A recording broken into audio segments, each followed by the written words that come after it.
Hey guys, it's been a hot minute since I showed my ugly makeupless mug on this YouTube channel, but it's for good reason. Where do I start?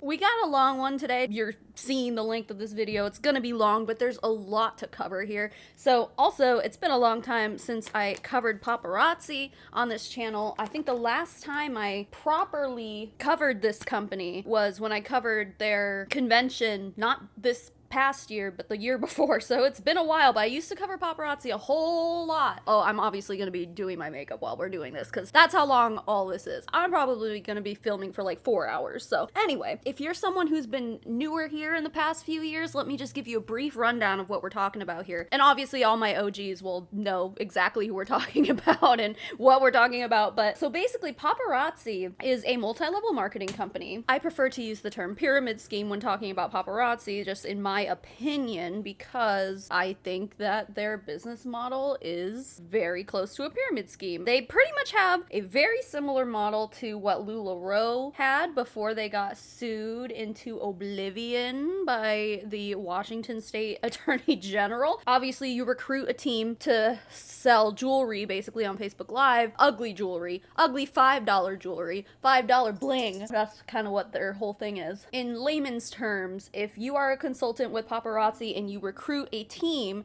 you're getting paid when your team members buy inventory to sell and not actually when they sell the inventory. So let's say someone you recruited buys 100 pieces of jewelry to get shipped to their house, and then they're gonna go on Facebook Live and try to sell that jewelry. You're gonna get paid for 100 pieces of jewelry. Even if that consultant only sells 20 pieces, you're still getting paid. So the idea in Paparazzi is to recruit as many people as possible so that your paycheck is as big as possible, because the more people you have underneath you, the more people you have buying inventory to go sell on Facebook Live. Probably TikTok and stuff too. I can imagine they're all on TikTok. I haven't really looked. So there's been a lot of drama with Paparazzi in the past, and the person we're going to be talking about today is someone I've covered, I believe, twice, and then the last time I covered a convention of theirs, this dude made an appearance also. My OGs will know him as the Shirt Ripper. When I covered him back in the day, that was when I used to blur faces. I don't do that anymore because I ain't about that life. I'm just going to insert some clips here for people who don't know or maybe don't remember, just to kind of get you caught up to speed with the kind of dude we're talking about. But his name is Hunter Matthew Newell, I believe. He has thousands of followers on Facebook. He is a paparazzi mega hun, if you will, at the top of the compensation model as far as I know. I mean, he definitely was at one point. I don't know what he's up to these days. I mean, according to what the video we're gonna watch today, he's not doing that great anymore, but neither is anyone else in paparazzi. But yeah, so I'll insert those clips of this dude now. But let me tell you something. Tell me.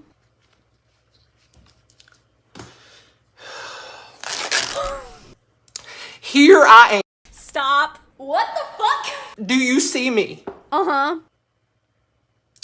I am no one special.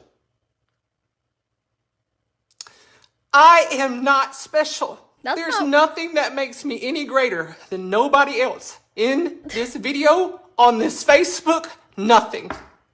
Here I am, the real me. Hair looks great. Not made up, hair messed up, clothes ripped and torn. Well, you did that. Do you see me? I don't want you to be blinded by jewelry. I don't want you to be blinded by a hairstyle, a hat, fine clothes. I don't want you to be blinded by makeup. I don't want you to be blinded by anything. I want you to see me. I worked hard to get to where I am. They'll talk about you. What the fuck? They'll try to destroy you. What is happening? They'll try to hurt you. What is happening? They'll lie. They'll cheat. They'll try to do everything in their power.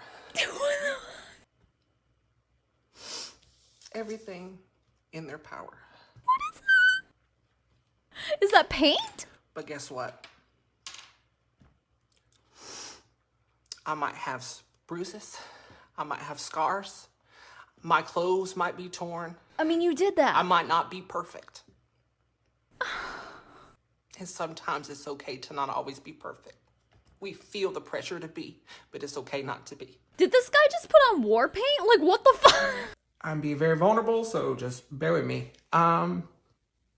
I was at a place where I wanted to take my own. I was at a place where I wanted to take my own life. Despite what he just said and the way he said it, there's still no real tears dripping down his face. I think, you know, he squeezed a little bit out, just a little bit. And they're kind of in the corners of his eyes a little bit. I contemplated giving up paparazzi. The way he said that, like it was the worst thing he could have given up. He just got done telling people that he was gonna unalive himself, or he wanted to unalive himself. He just got done saying some of the most vulnerable shit that like any human goes through, and admitting this kind of stuff is really, really hard. He just got done saying all that, and he's like, oh, and you'll never believe this, and I was gonna give up paparazzi.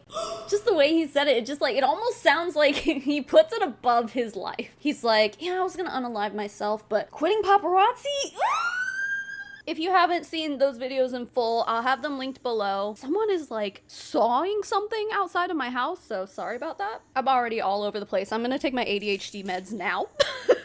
So we can try to get back on track here. But I definitely do implore you to go watch those videos, or at least, you know, watch a little bit of them so that you get an idea of what this guy's all about, because he like portrays himself as a godly man, but we're gonna find out today that behind closed doors he's kind of a menace. But also it shouldn't be a surprise to us because this dude literally sat up here and like put eyeliner all over his face and ripped his shirt, and like the dude is like out there. Jump to what we're covering today. One of my contacts that used to be a high-ranking paparazzi distributor as well was actually in a relationship with Hunter, the guy we're talking about today, years ago. Whenever things happen with and about Hunter, I'm always getting the tea. It's been a while since I heard anything from this person about Hunter. The ex-paparazzi distributor who was in a relationship with Hunter has moved on, and he's with another amazing person now, and they're both great, and I love them, and they're always spilling the tea so that I am kept up to date with paparazzi shenanigans. That's how you know that this is gonna be good, because like they spill enough tea throughout the past few years, but this one I'm like, I have to cover. That's how good this is. I was messaged by one of these people, and they said, I have some tea, you need to watch this video. And oh my god. As you can tell by probably the title and the thumbnail of this video, Hunter, our sweet little Christian boy who sits at the piano and sings all of his Christian hymns. He's got a great voice, by the way. Like, I was lurking his shit. Dude can sing, and it like made me feel all the things, even though they were like gospel music, and I ain't into that. But he's a talented dude, a good looking young man, rich as fuck because of paparazzi. Great job. Well, I guess not so much anymore. He's in some financial issues, allegedly. Yeah, I guess I should say that too. This is all alleged. This is one side of the story. So obviously we don't know both sides, but this side of the story has evidence. We're gonna see in the video, he's gonna provide pictures, audio recordings, video recordings of things that Hunter has done. I'm inclined to believe everything this person says. I don't think we've heard Hunter's side. I don't know if we ever will, but allegedly he is being accused of DV, domestic violence. That's what DV means. Can't really say it on YouTube. Tax evasion and more unethical behavior than any other paparazzi distributors already partaking in, because I believe that paparazzi as a whole is an unethical business model, business altogether. Somehow Hunter is even more unethical than everyone else in the company. Just to let you know, this is sped up to, I think it's 1.3, because this guy does talk a little fast, but this is a 2-hour long video. So I'm gonna cut some parts out, long pauses or something like that. Or if there's any information that is just like irrelevant, but I'm not cutting out any of the context. I just want you guys to know that. So, okay, without further ado, let's just press play and get into it. I also want to make a disclaimer that if you are on this live and you're watching and you know the individual that will be addressed in today's live, because I won't be mentioning any names, and you are a consultant with the company he does that they mention work for, his name. I highly encourage FYI. you to be a silent watcher and don't make comments. But let's just get it all started. So as I said at the beginning of the live, it's been 6 months since we all came together on a live and we caught up about live. And it was in May that I caught up with all of you after I had a few months to digest moving back to Indiana after deciding to separate and leave from my spouse. Yes, surprise. I'm now a divorcee at the age of 37. Not something that anyone, I think, ever pictures them. You guys, I can tell I'm really nervous. I'm shaking so bad. It's probably a shock to all of you that I'm divorced. You didn't even know we were married. And you all saw an elaborate engagement in May of 2022. We were married at the courthouse 2 months later in July of 2022. So the divorce was final, just a little over 2 years of being legally married. So we were married for almost 2 years. Everybody's probably asking, well, we didn't know you guys were married, and that's because the other spouse in the relationship didn't want the world to know that we were married, because if you would ask him why he doesn't want the world to know, because we didn't have a formal ceremony, and if people knew we were married, they wouldn't come to the ceremony, should we have one, which I called utter bullshit, because I always had the mindset that the people that matter won't care, and the people that care don't matter. And honestly, I always wanted a destination wedding, because those who actually matter and wanted to take the effort and be at the wedding would be at the wedding. So I mean, obviously that is like small potatoes compared to what we're talking about here, but that is such a selfish mindset, right? And we're really going to get into how selfish Hunter truly is. I did forget to mention, and obviously, I mean, I'm sure I put it in the video title and stuff, this is obviously Hunter's ex, if that wasn't clear. Sorry, I think it's pretty clear, but yeah, this is his ex talking about all this. Not the ex that I'm in contact with. That was the ex from before. This is the new ex. I've had a lot of questions of, Justin, what happened? What happened in the relationship? What happened in the marriage? What fell apart? You guys were perfect for each other. Like, I don't understand it. Don't be fooled, honey. Social media portrays a lot of false narratives for a lot of people in the world, and it's a way for people to hide behind what's really going on in the world. Things that we're going to discuss today, I have proof and backing. I save everything. I take screenshots of everything, especially the situation that I was in. So everything that we're going to talk about tonight is factual. It can be backed up. So let's just start from the beginning, right? July 4, 2020, the person slid into my DMs on Instagram. 2 months later, we were moving in together in Franklin, Tennessee. Okay, and that's where the story started. And I'll be honest with you, the first 2 years were great. Just to rewind a little bit, I believe, so he just got done saying that they moved in together after knowing each other for 2 months. I think earlier, maybe he says it later, I think he already said it, but they ended up getting married like 2 months after that. So they had really only known each other for like 4 to 5 months all together before they got married. And not to judge or anything like that, because like I'm watching Love is Blind right now. I am sucked in and obsessed, and there are some couples on that show who are still together to this day, and I'm so happy for them. I know it can work, but I think for the most part, this is probably an irresponsible relationship path, in my opinion, especially in 2020. Like, we were all losing our minds.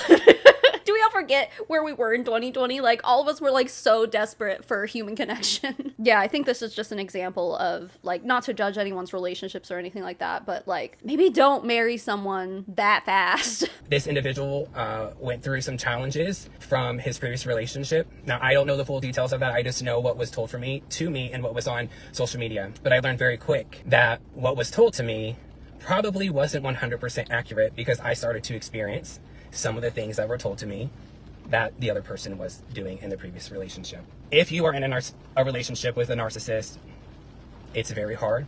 And there's a lot of stages of dating a narcissist that you go through, and trauma bonding is one of those.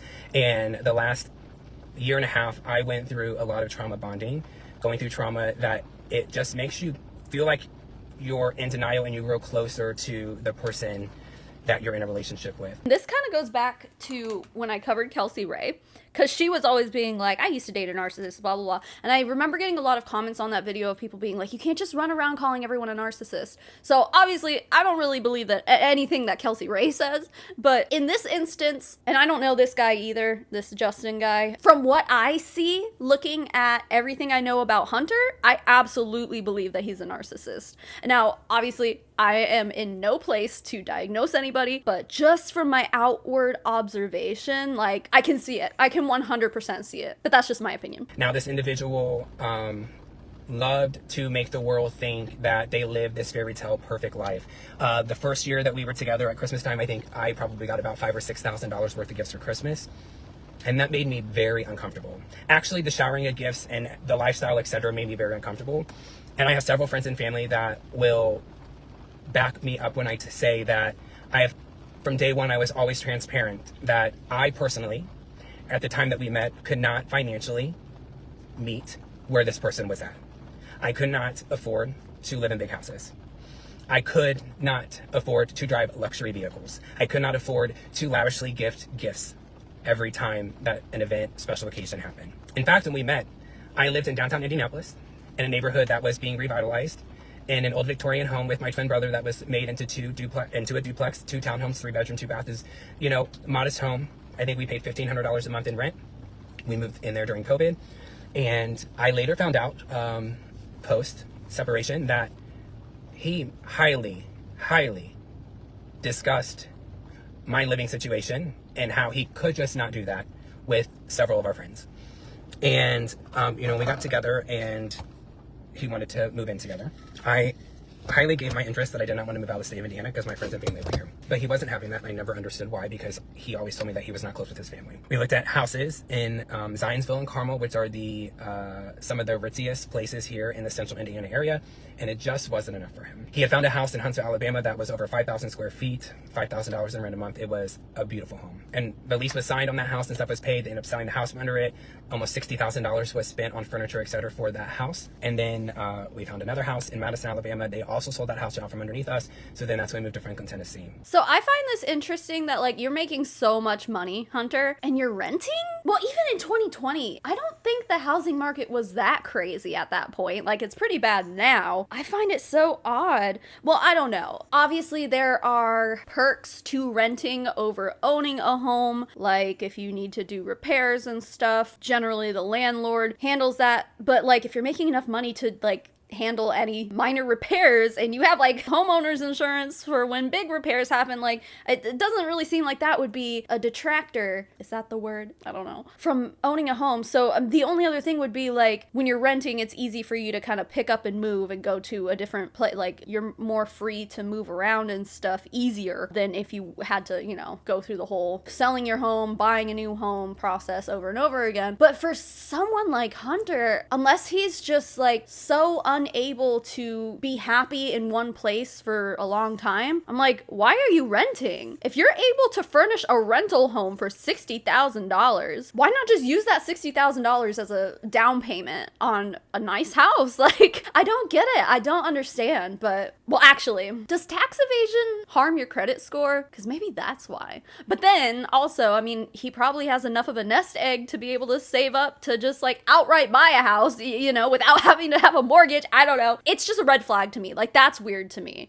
But if he has bad credit, then he wouldn't really be able to get a mortgage. I don't know. Shit's weird. Also, 5,000 square feet for 2 people is insane. Like, when I play The Sims, I prefer that even if my Sims have $1 million, I prefer that they live in like a normal ass house, because once you start getting the big houses, and this obviously applies to real life also, when you have that much space, it gets overwhelming for me anyway. I, as a single person, don't know what I would do with anything over like 2,000 square feet. Like, what are you doing with all that space? If you have kids and stuff, I get it, but it was 2 people. It's just a lot of red flags to me from the get-go. Now, we lived in Franklin, Tennessee. We were close to Nashville, Tennessee, so family and friends visited all the time. It was great. It was a 4-hour drive home to see family and friends. But quickly, the time that I enjoyed spending with my family and friends became less and less.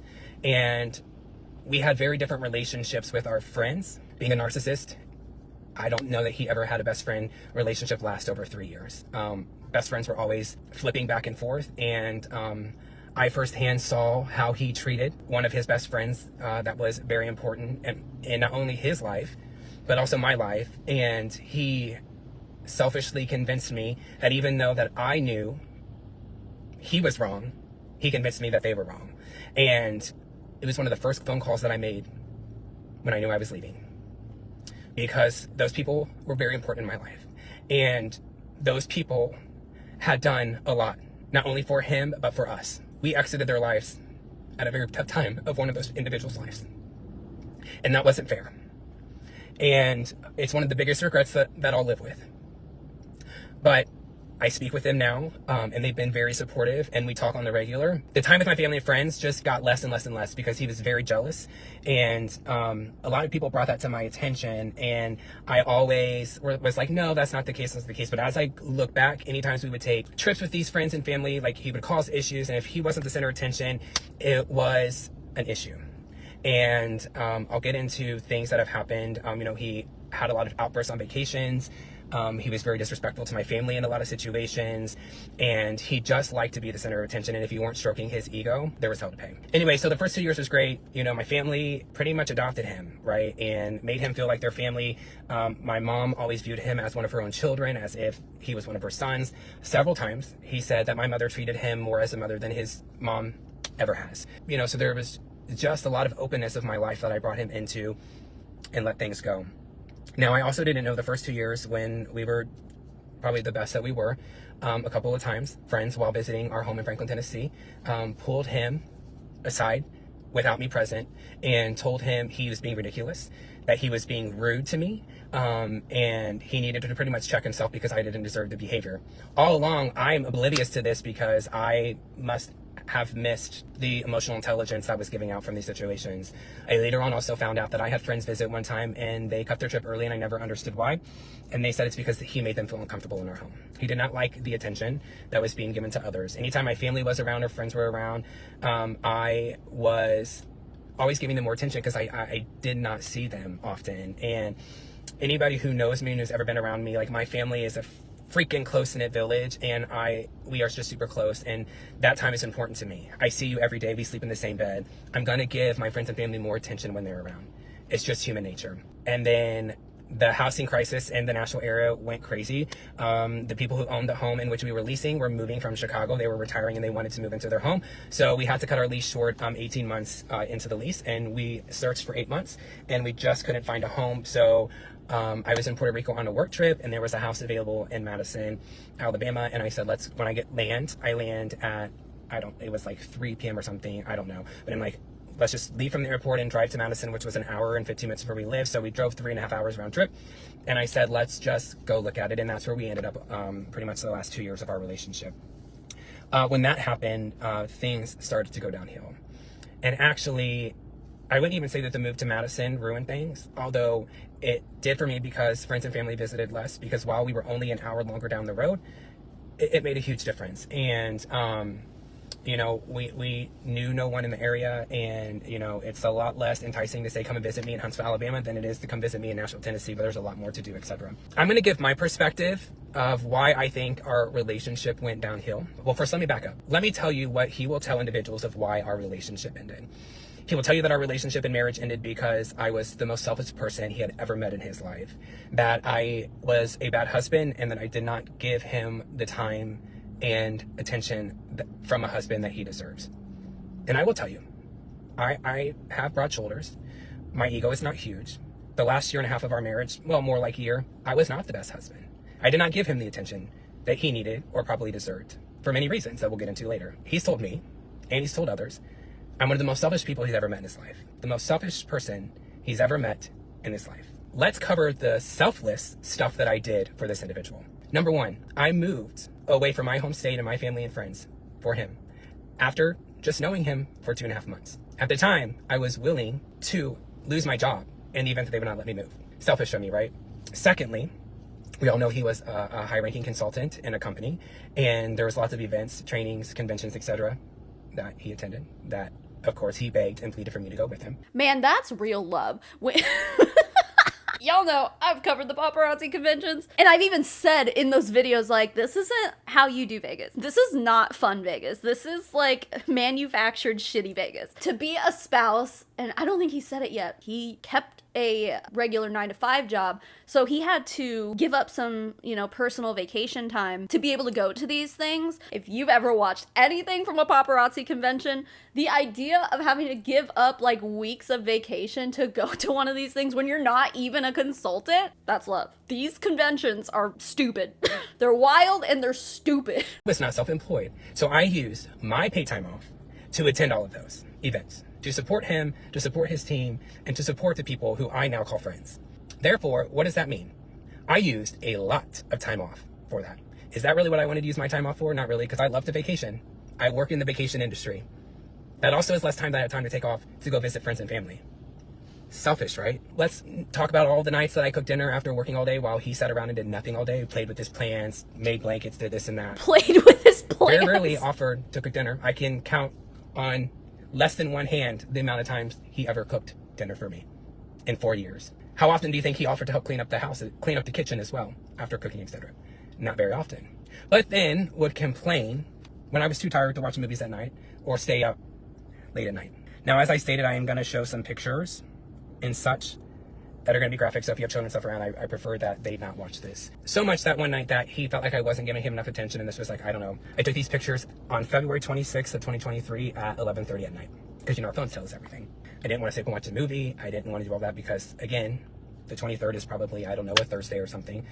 I have to get up and work the next day. And although I work at home, I still have to get up and function as a normal human.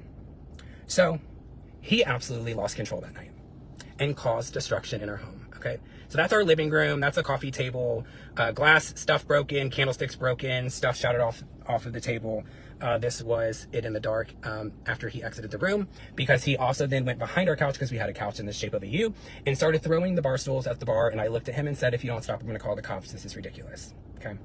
Now, this is important because later on, as we progress through my timeline, I'm going to show a video where he screams and yells at me that he's not a violent person, that he got mad at me, that I had told other people that he could be very violent with me. Now, I'll put this out here first before he gets to it, because he'll say this later, but obviously there could be people watching this who could say, well, that could all be staged. Maybe Justin's the one who did that. Maybe it wasn't Hunter, it was Justin. He's the bad guy. So he's going to show us a video, like an audio recording later, of Hunter admitting to trashing Justin's office. So not necessarily what he just showed, but he does admit that he's trashed other parts of the home. Yeah, just keep that in mind while we're watching all that. And that's why I'm like, dude, it's easy to talk about this from this guy's perspective and believe what he's saying over anything that Hunter's probably ever said, because there's proof and there is evidence to back up Justin's side. That's just one scenario, and that's not the first time that violence happened. So that's just an example of, you know, things that he told me I would be selfish. You know, I would go and visit his mother and family and stuff when his mother was very disrespectful to me in the beginning part of the relationship and did not respect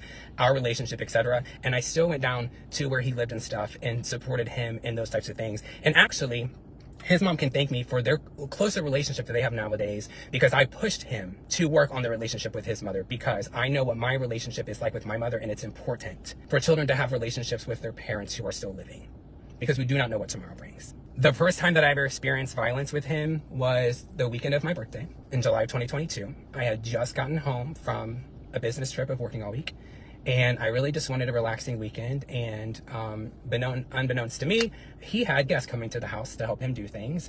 And I got very upset because he did not check with me. And he went into this whole story that I was going to surprise you with things, yada, yada, yada, blah, blah, blah.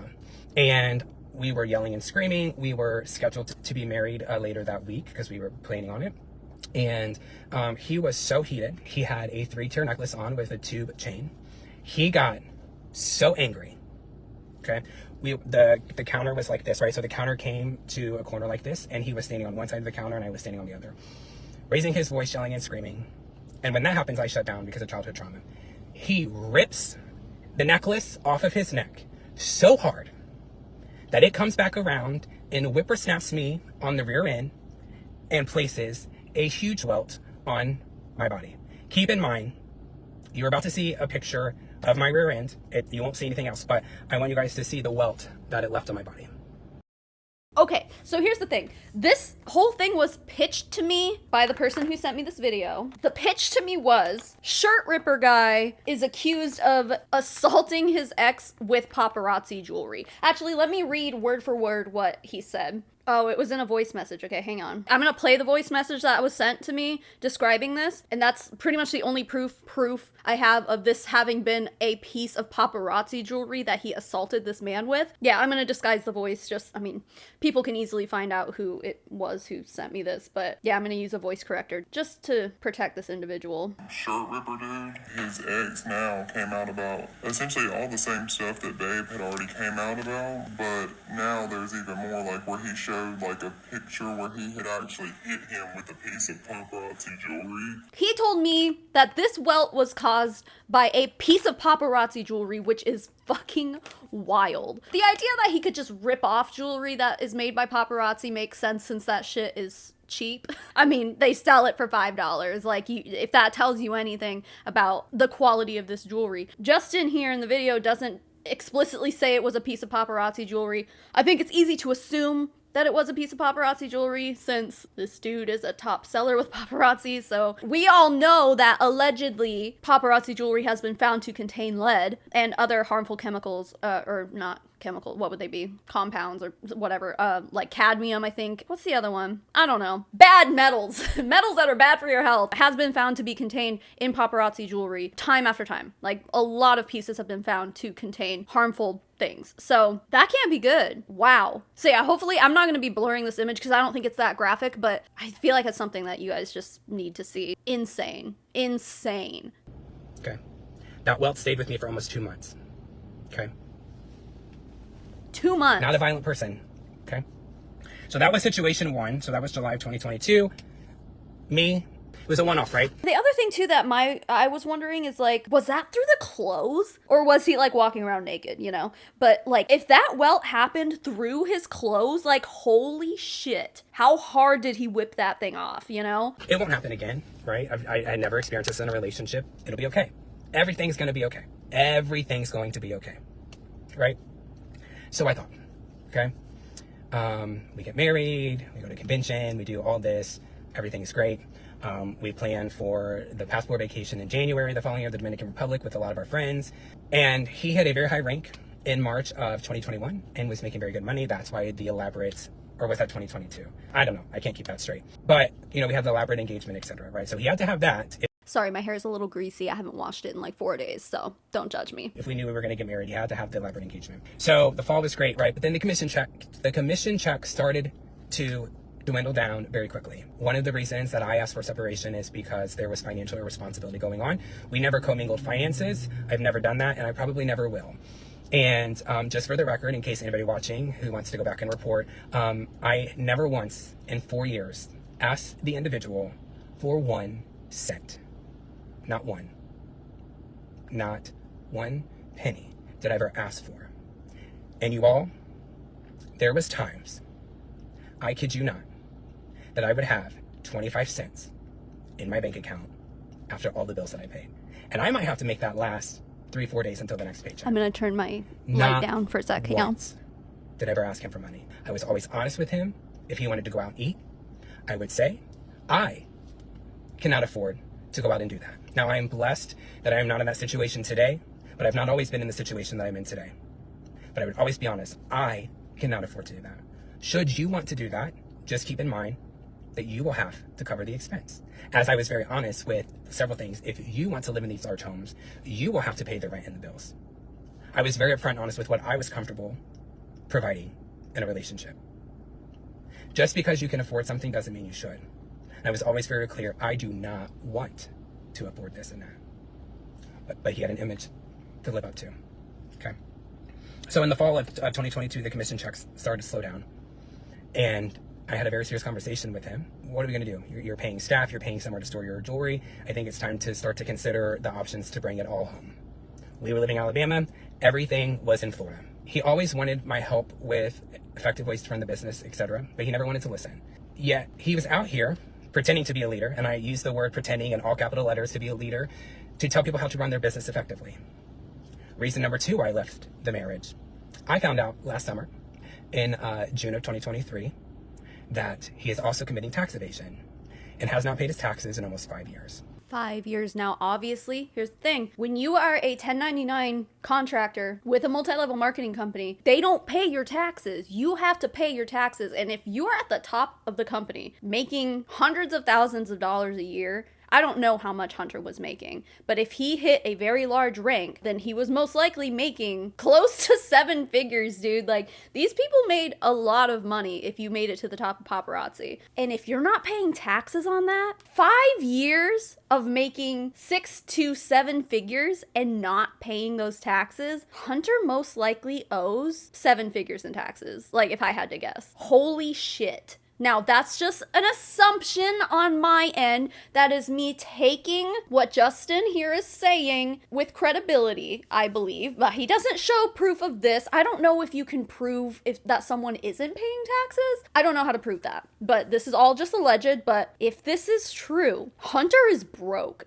Like, he is fucked. If you owe that much money to the government, can't you go to jail for that? Isn't that how that works? Like, I don't know what it's like to not pay taxes, but like, I'm pretty sure the penalty for owing that much money in taxes is pretty substantial. That's like a life-ending amount of money to owe, or life-altering anyway. And then the punishment for it is really gonna ruin your life, dude. Not pay taxes, I think, since 2019, which would be the final year that he would have filed taxes with his ex prior to me. Oh, so what he's saying is his ex, who's my friend and my contact, was the one being like financially responsible enough to be like, hey babe, let's file taxes, you know? And I don't think they were married. So it makes sense that once that relationship ended, Hunter's like, I'm done being responsible. I don't have anyone responsible tying me down. Time to live my best life. Oh, there's one more thing I kind of wanted to mention here before we move forward. This is kind of random, but I am foreseeing that there's probably going to be people in the comments who are going to be like, well, why are we airing this guy's dirty laundry? This is all, like, this isn't MLM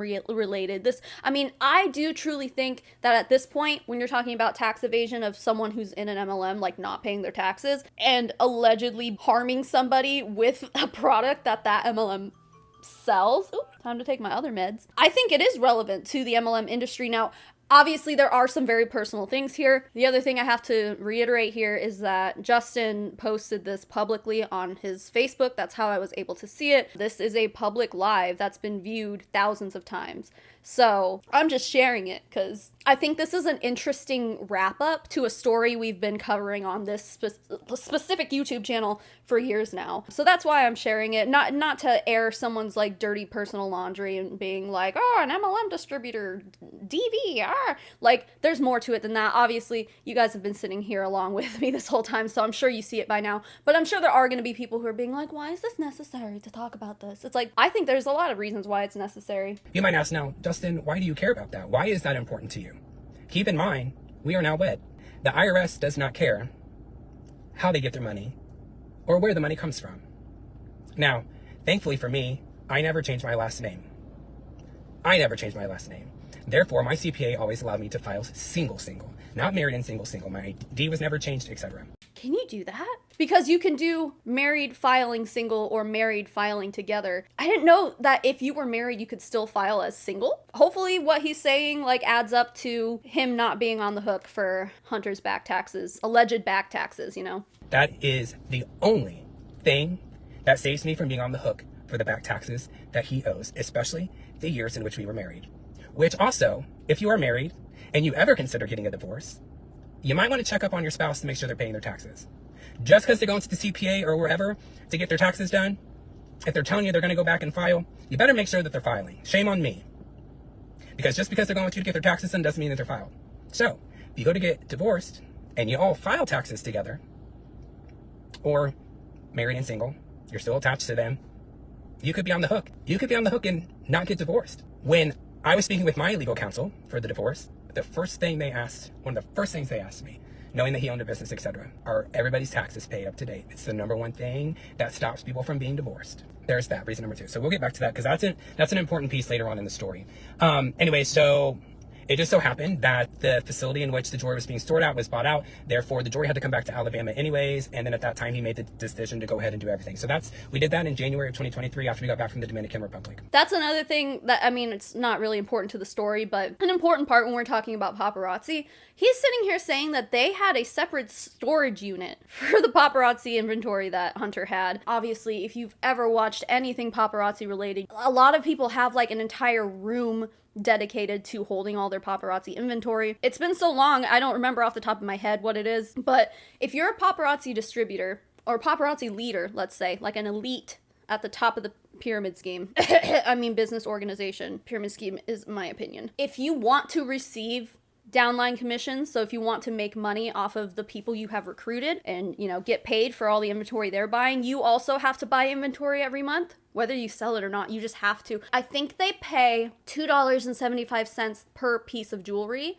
and then they resell it for $5, so they make a $2.25 profit. If they're doing that, they have to buy let's say 100 pieces of jewelry every single month, and if they're not going live and selling it, it's just like piling up. And if they are actively selling it, they're certainly buying a lot more than that. Just the idea that he has a storage unit, you know, at least he's not keeping it in his house, because we have also heard stories about people who keep the jewelry in their house and they have a lot of it and then having health issues, and that has been assumed, not proven to be, but assumed to be involved with the toxic heavy metal situation going on there with the paparazzi jewelry. So that's entirely possible that that's a thing. So, you know, at least he's not poisoning himself in his own house in that way. Allegedly. Keep in mind, Dominican Republic is one of the first weeks in January, so I went ahead and took an entire week of time off from the place of employment where I was at the time, very early into January. Already wasting my time for company-sponsored events for him. I like how he's not a distributor in paparazzi and he still considers going to the conventions as a waste of time. Jewelry sits in our garage. Most of the jewelry, I mean, a lot of it gets put out, but a lot of it didn't. Oh yeah, so he's saying that the storage unit company got bought out, so they had to bring everything back and they put it in his garage. So I guess they were kind of poisoning themselves, allegedly, every time they go into the garage. Is there even room to park cars in there? I don't know. If it's a nice house, it's probably a giant garage. Anyway. If you followed him at all, selling his jewelry, because I, at one point, decided I wasn't doing it anymore. I wasn't helping him. When we lived in Franklin, Tennessee, I helped him a lot. When he was on Comment Sold for the second time, guess who put all 4,500 pieces of jewelry with pictures, description, numbers, etc. in the system? This guy right here. 4,500. Guess who put in every new piece of jewelry every day for new releases? This guy right here. Guess who was sitting behind the scenes when he was live managing Comment Sold, etc.? This guy right here. And that's after he's like already working his own job. I wonder if like the thought is like, oh, we're just selling jewelry on Facebook Live. It's so easy. It's like, it's a fun time. It's a fun job. It's fun. Like, it's a hobby. Like, I get paid for my hobby, you know, that kind of thing. Like, this is my passion. Selling $5 jewelry is my passion. It's like, not for this guy. Hunter gets to just like go up on screen and be like, who wants to buy this? All right, here's the next one. Who wants to buy this? And he's making Justin do all the work behind the scenes. After he already just got done working, Justin made it sound like Hunter is sitting at home all day, playing with his plants and making blankets. I think he's also like a florist. Like, he used to be a florist before he was a paparazzi distributor. So he like makes flower arrangements and stuff for fun.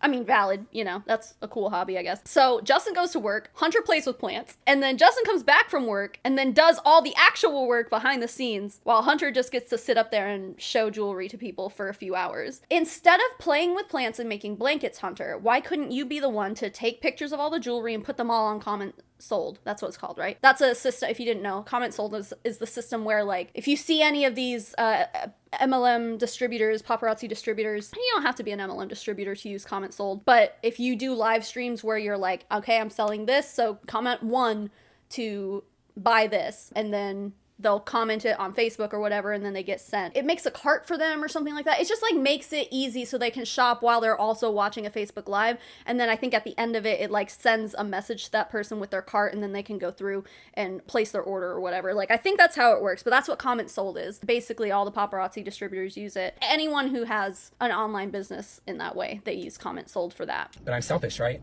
Days when I had my own work to do. Evenings when I would rather just sit on the couch and veg out because I've worked all day.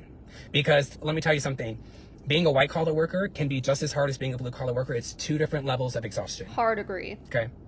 It's exhausting sitting at a computer all day looking at a screen, etc. Hard agree. I was just talking to DC about this. My friend, say hello to DC. I brought it up while she was live streaming and talking about how she was kind of like overwhelmed with stuff. I'm like, people don't understand how stressful streaming is. Like, it sounds really easy. You just sit in front of a camera and fart around and talk to people, but you're managing a lot of things, and it can really get overwhelming, especially when you have like sensory issues and stuff. And not saying that this guy has sensory issues, but like, I get overwhelmed really easily. So that's why I'm like, if I live stream over like 3 hours, my brain starts like physically getting fried and stuff. And same thing when I'm editing. Obviously when I'm editing, I'm by myself, so I can do it longer. But by the end of the day, like if I have been editing for 6 to 8 hours, like my brain is so fried. Like I can't remember what I ate for breakfast. Just staring at a screen and just like mindlessly doing this kind of work, it's exhausting. Even though it's not physically exhausting, but it really is mentally exhausting. I'm already at home working all day just like this guy is. I also chase around a toddler, he is being a freaking angel downstairs right now while I'm doing this. Griffin, I love you. Griffin?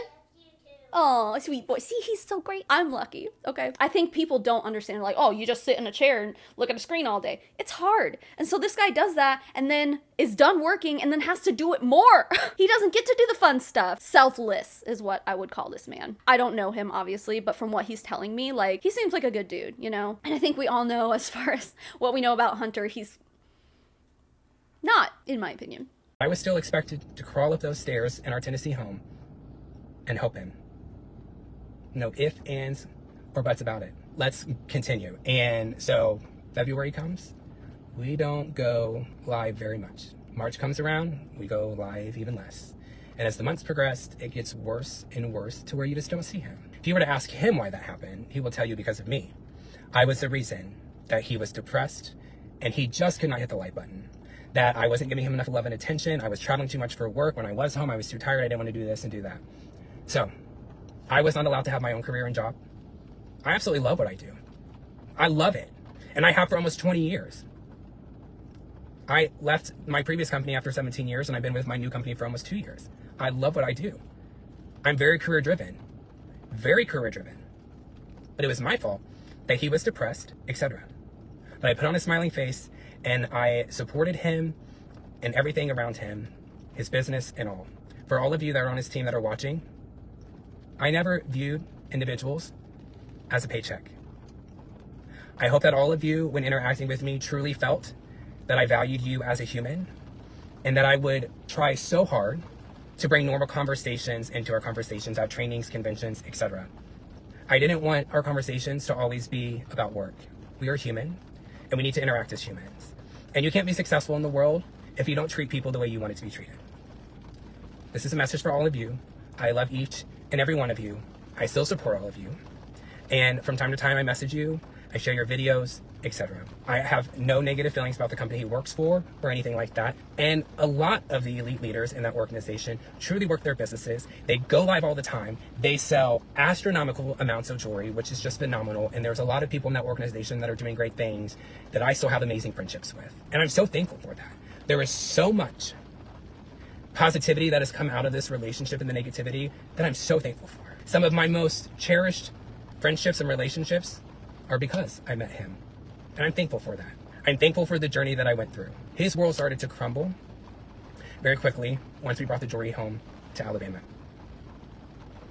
He will sit and tell you till he's blue in the face that he built that business.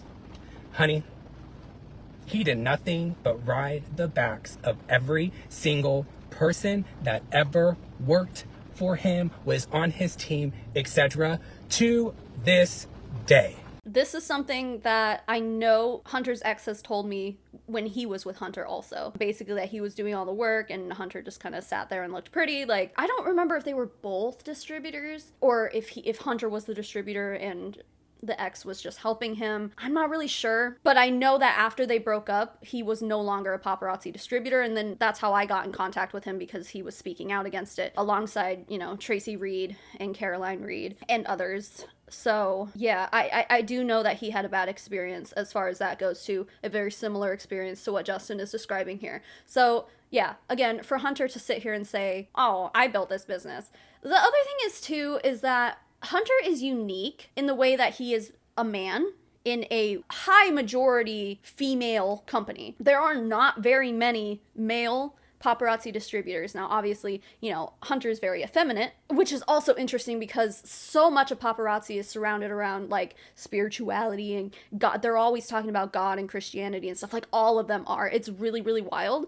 And even Hunter does. He's like, I love Jesus. Let me sing you a gospel song. Blah, blah, blah, blah. Play my piano. D. But somehow they're like accepting of him still. They denounce every other gay person, but like, no, Hunter's chill because he makes money with us. I guess my point is that people who are unique in the industry will typically have a leg up because, you know, it's almost like in Bomb Party, the Wolfpack guy. You know, he's one of the only males in Bomb Party, and he's very, very popular because it's like he'll use his difference as a, I guess, allegedly straight man to kind of prey on women and, you know, kind of use like a, I don't want to say thirst trap, but kind of like people are like actually like attracted to that guy. Now with Hunter, obviously he's gay, so like women don't have a chance with him, but I think that there's still like a unique part of that people flock to. And I guess that's not the same in every MLM, because if you remember, my friend Jeremy, Jared does hair on TikTok. He's killing it. I love him so much. But I interviewed him when he left Color Street. He was in Color Street and they treated him like shit because he was a gay man in a woman-dominated company. So it's not like that across the board. And it was definitely for the best that Jeremy got out of there, because goddamn, he's doing great now. I think in this instance, in Paparazzi and like Bomb Party, when men are there, people flock to it. I think him having that unique part of him played a role in his quick growth, because you can go on Facebook Live and find woman after woman after woman, just a dime a dozen, like, I could join her team, I could join her team, but what's special about her? What's different about her? Well, you're more drawn into someone who's unique. So I think that's part of it. He doesn't really have to try hard. He just has to be himself, which is a gay man selling jewelry. And I hope that doesn't sound, ignorant or judgmental, but I really do think that plays a role in it. I'm not going to sit here and pretend it doesn't. I really think it does. That, and like, obviously he had other people doing all the actual work for him, allegedly, according to Justin and Hunter's other ex that I know of personally. Where has he been? Where has he been? Where has he been? He has a moral obligation to every single person on his team that is still active in that organization. He really does. To show up and be a leader and support them.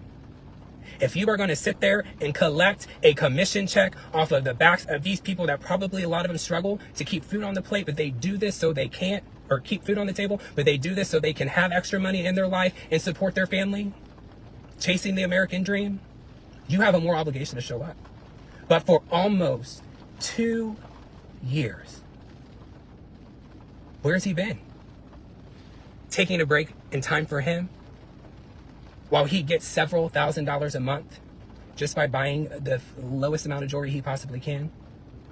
He cares about you, doesn't he?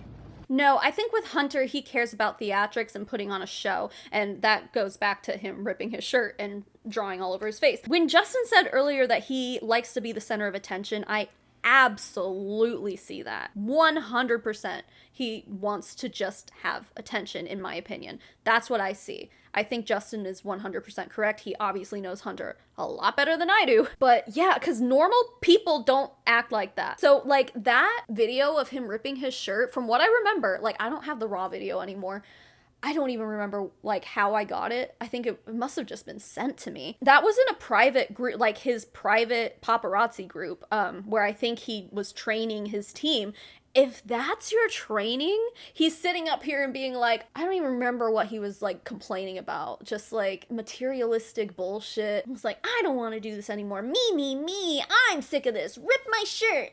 You know what? I want to be ugly. Blah, blah. It's like, how is this training? Like even when he was training his team, he was just putting on a show and ripping his clothes off, like, which, by the way, was pre-torn. I think maybe people were, like, commenting on it. Like, after I had posted the video, people noticed he had, like, pre-cut the shirt collar. He planned it. He knew he was gonna rip his fucking shirt off. The dude is not in this same plane of reality. And I think it's just becoming more abundantly clear. And I also do think that this kind of behavior, this kind of showy theater, I think it's really common with MLM leaders, saying and doing the craziest shit possible. Hunter just does it like to a crazy extent, because once you get to a certain point where you're just like making money off of people and not really doing anything yourself, as Justin's saying, like you should still be required to show up, but it's like you can't just say the same shit over and over again. It gets old. So like, what do? I don't know. I guess you get up on Facebook Live and rip your clothes off. Like,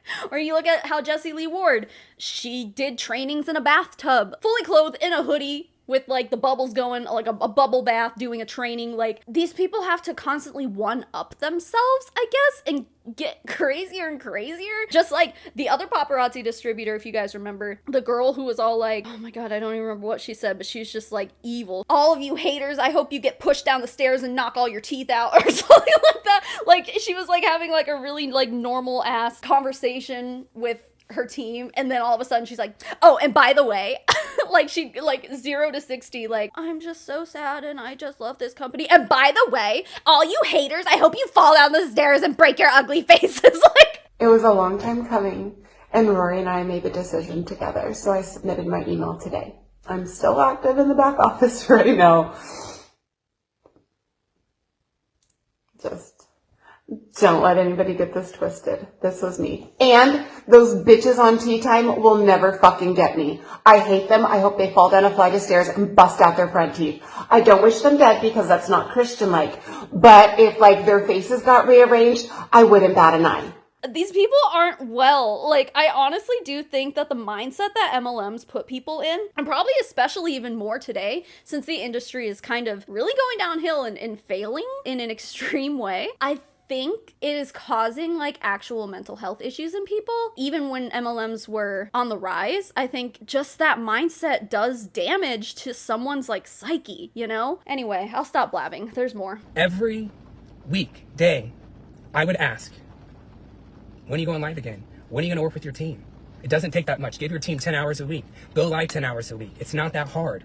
Show up for your customers. You're losing your customers because they're going everywhere else. Your team is quitting because they're going everywhere else. Sit back and think about this. That's another thing with Paparazzi. If you guys remember, again, it's been a while since I talked about it, so just a refresher. According to Tracy Reed, who was a friend of mine, or is still a friend of mine, but she was a Z-Piece winner in Paparazzi. They do like a reward thing every year at their convention where if you buy a shitload of inventory, you get rewarded with a Z-Piece, which means you get to take a piece of Paparazzi jewelry and like redesign it so that's your own, and then they just like sell it for $25 or $20 or $25 instead of the regular $5. And it's like, I'm a Z-Piece earner, so you're like elite. Like people know who you are if you're a Z-Piece creator or whatever. Tracy was one of those people. She told me that when she was a Paparazzi distributor, I think she said like 75 to 80% of the people who were actually buying her jewelry on Facebook Live were other Paparazzi distributors. Because what happens is, allegedly, and I don't know if they fixed this since then, doubtful, but you know, allegedly, the elites, the people who are ordering a bunch of inventory and have the big teams,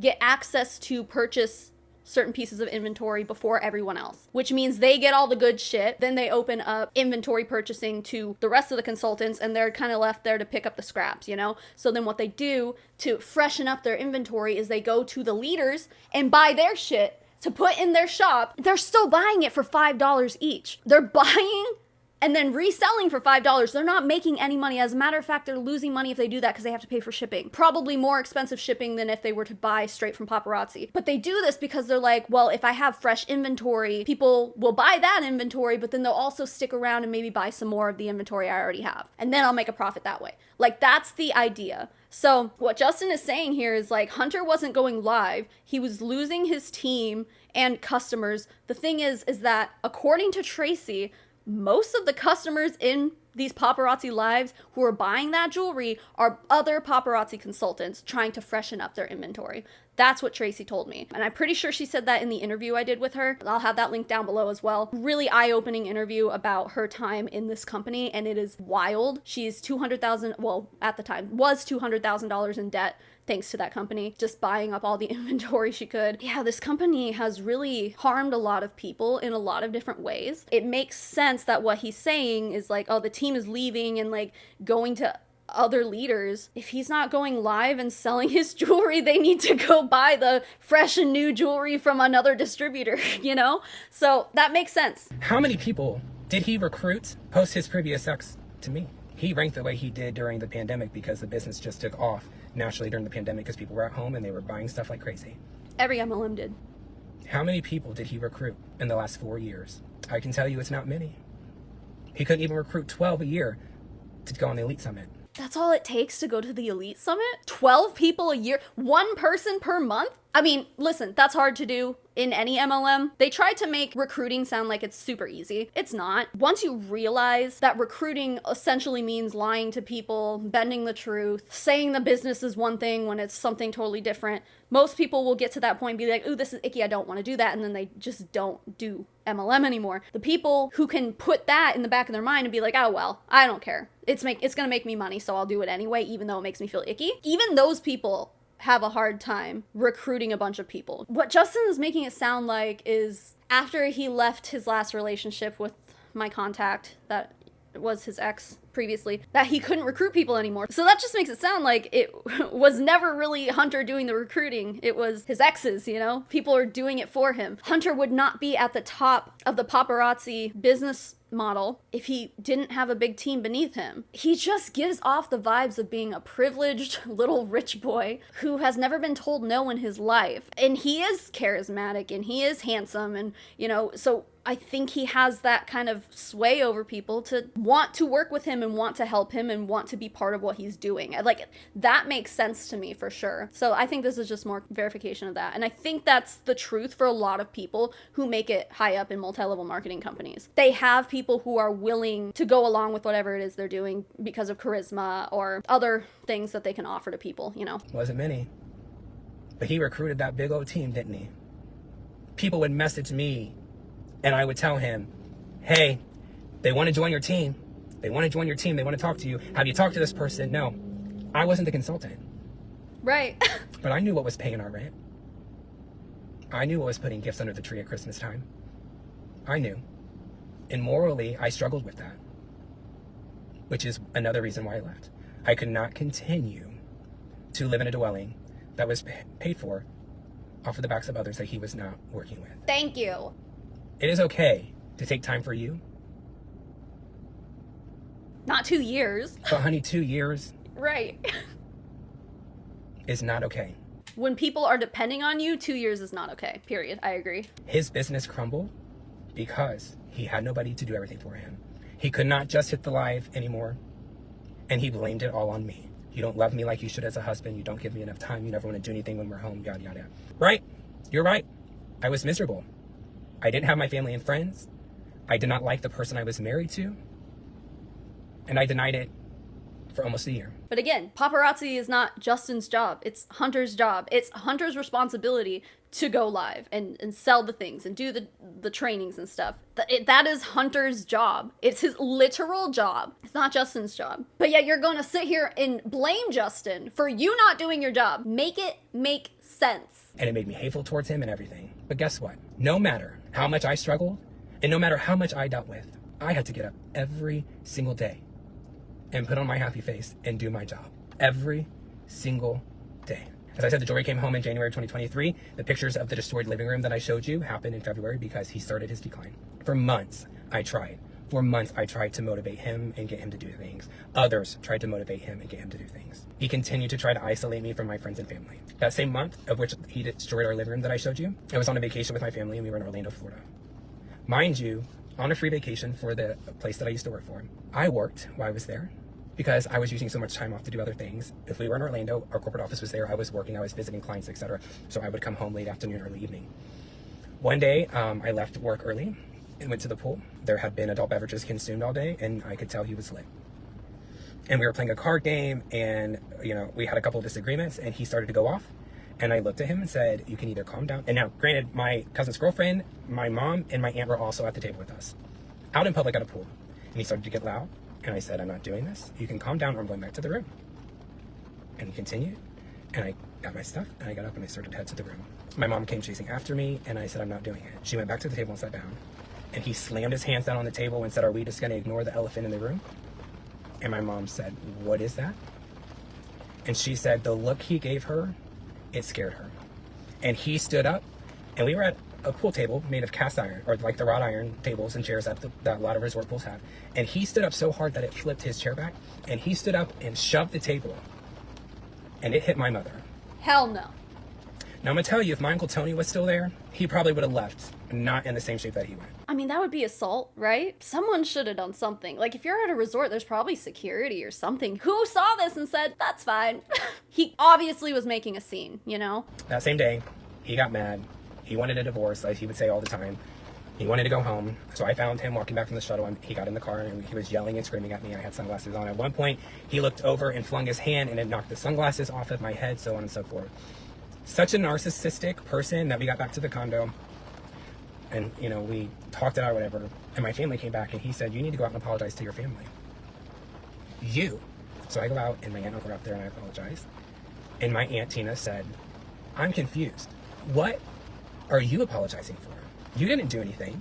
You're not the one that disrespected us at the pool, etc. he needs to come out and apologize. So he came out and apologized, yada, yada, yada. So we were good for a couple of months, and then the summer hit, and I found out about the tax evasion and all that, and it just was a really rocky time. Fast forward to August of 2023, my best friend Emma and her mom were meeting us in Mexico for a week, and then they were coming to our home in Alabama thereafter. In Mexico, I just knew there was going to be problems because he was going to hate the attention that I was giving to my best friend and her mom. One morning we woke up for breakfast, and my family's extra. We go on vacation, we buy matching bracelets, anklets, whatever, and my mom had bought all of us matching anklets with little turtle charms on them. And my mom, myself, him, and my aunt flew out of Nashville to go to Mexico, and we stayed at a hotel the night before we were to leave because we were taking the earliest flight out. My mother gave us all the bracelets that night before we went to Mexico. So the day that he saw I had mine on, he's like, well, where's mine? I'm like, I don't know, my mom gave them to us all. And he went off on a rampage while we were walking to breakfast, and I'm like, well, go back to the room and find it. Like, I don't know what to tell you, but I'm not going to sit here and argue with you. So he yelled and screamed, went back to the room. We all went to breakfast and ate because I'm like, we're going to be drinking all day. We were at an all-inclusive resort. I'm like, I'm eating with my family and friends. So we went and saved seats. So he never showed up at the breakfast buffet, and we get to the pool, and he's already 50 shades to the wind. At around 11:30, we had went down the water slide and stuff, and he was sitting at the table, and all of a sudden he just looks up and just projectile vomits everywhere. I don't do well with vomit. So I was saying, I can't do this, I can't do this. So he was thinking that I'm saying, I can't do this because he's acting a fool, so on and so forth.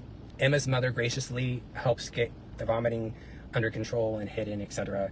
And I walk him back to our room. We go back to the room, and he starts crying and blah, blah, blah. I get him in bed. He clearly has alcohol poisoning. And she said, well, are you going to stay in the room with me? And I said, no, I'm not. It is 11:30 in the morning. My best friend flew 7,000 miles to spend time with me. No, I am not. I will come and check on you throughout the day, and I did 6 different times.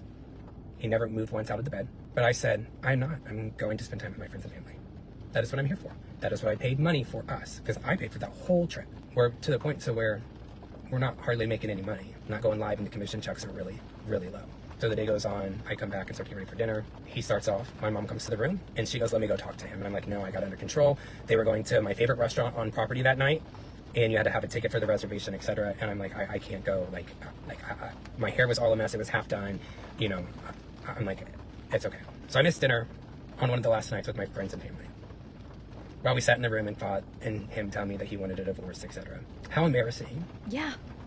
That then my best friend and her mom were going on a cruise, and they were going to find their way to Alabama. They were going to have to be in our home after experiencing this, knowing what's going on. And then in the fall of 2023, I almost left then.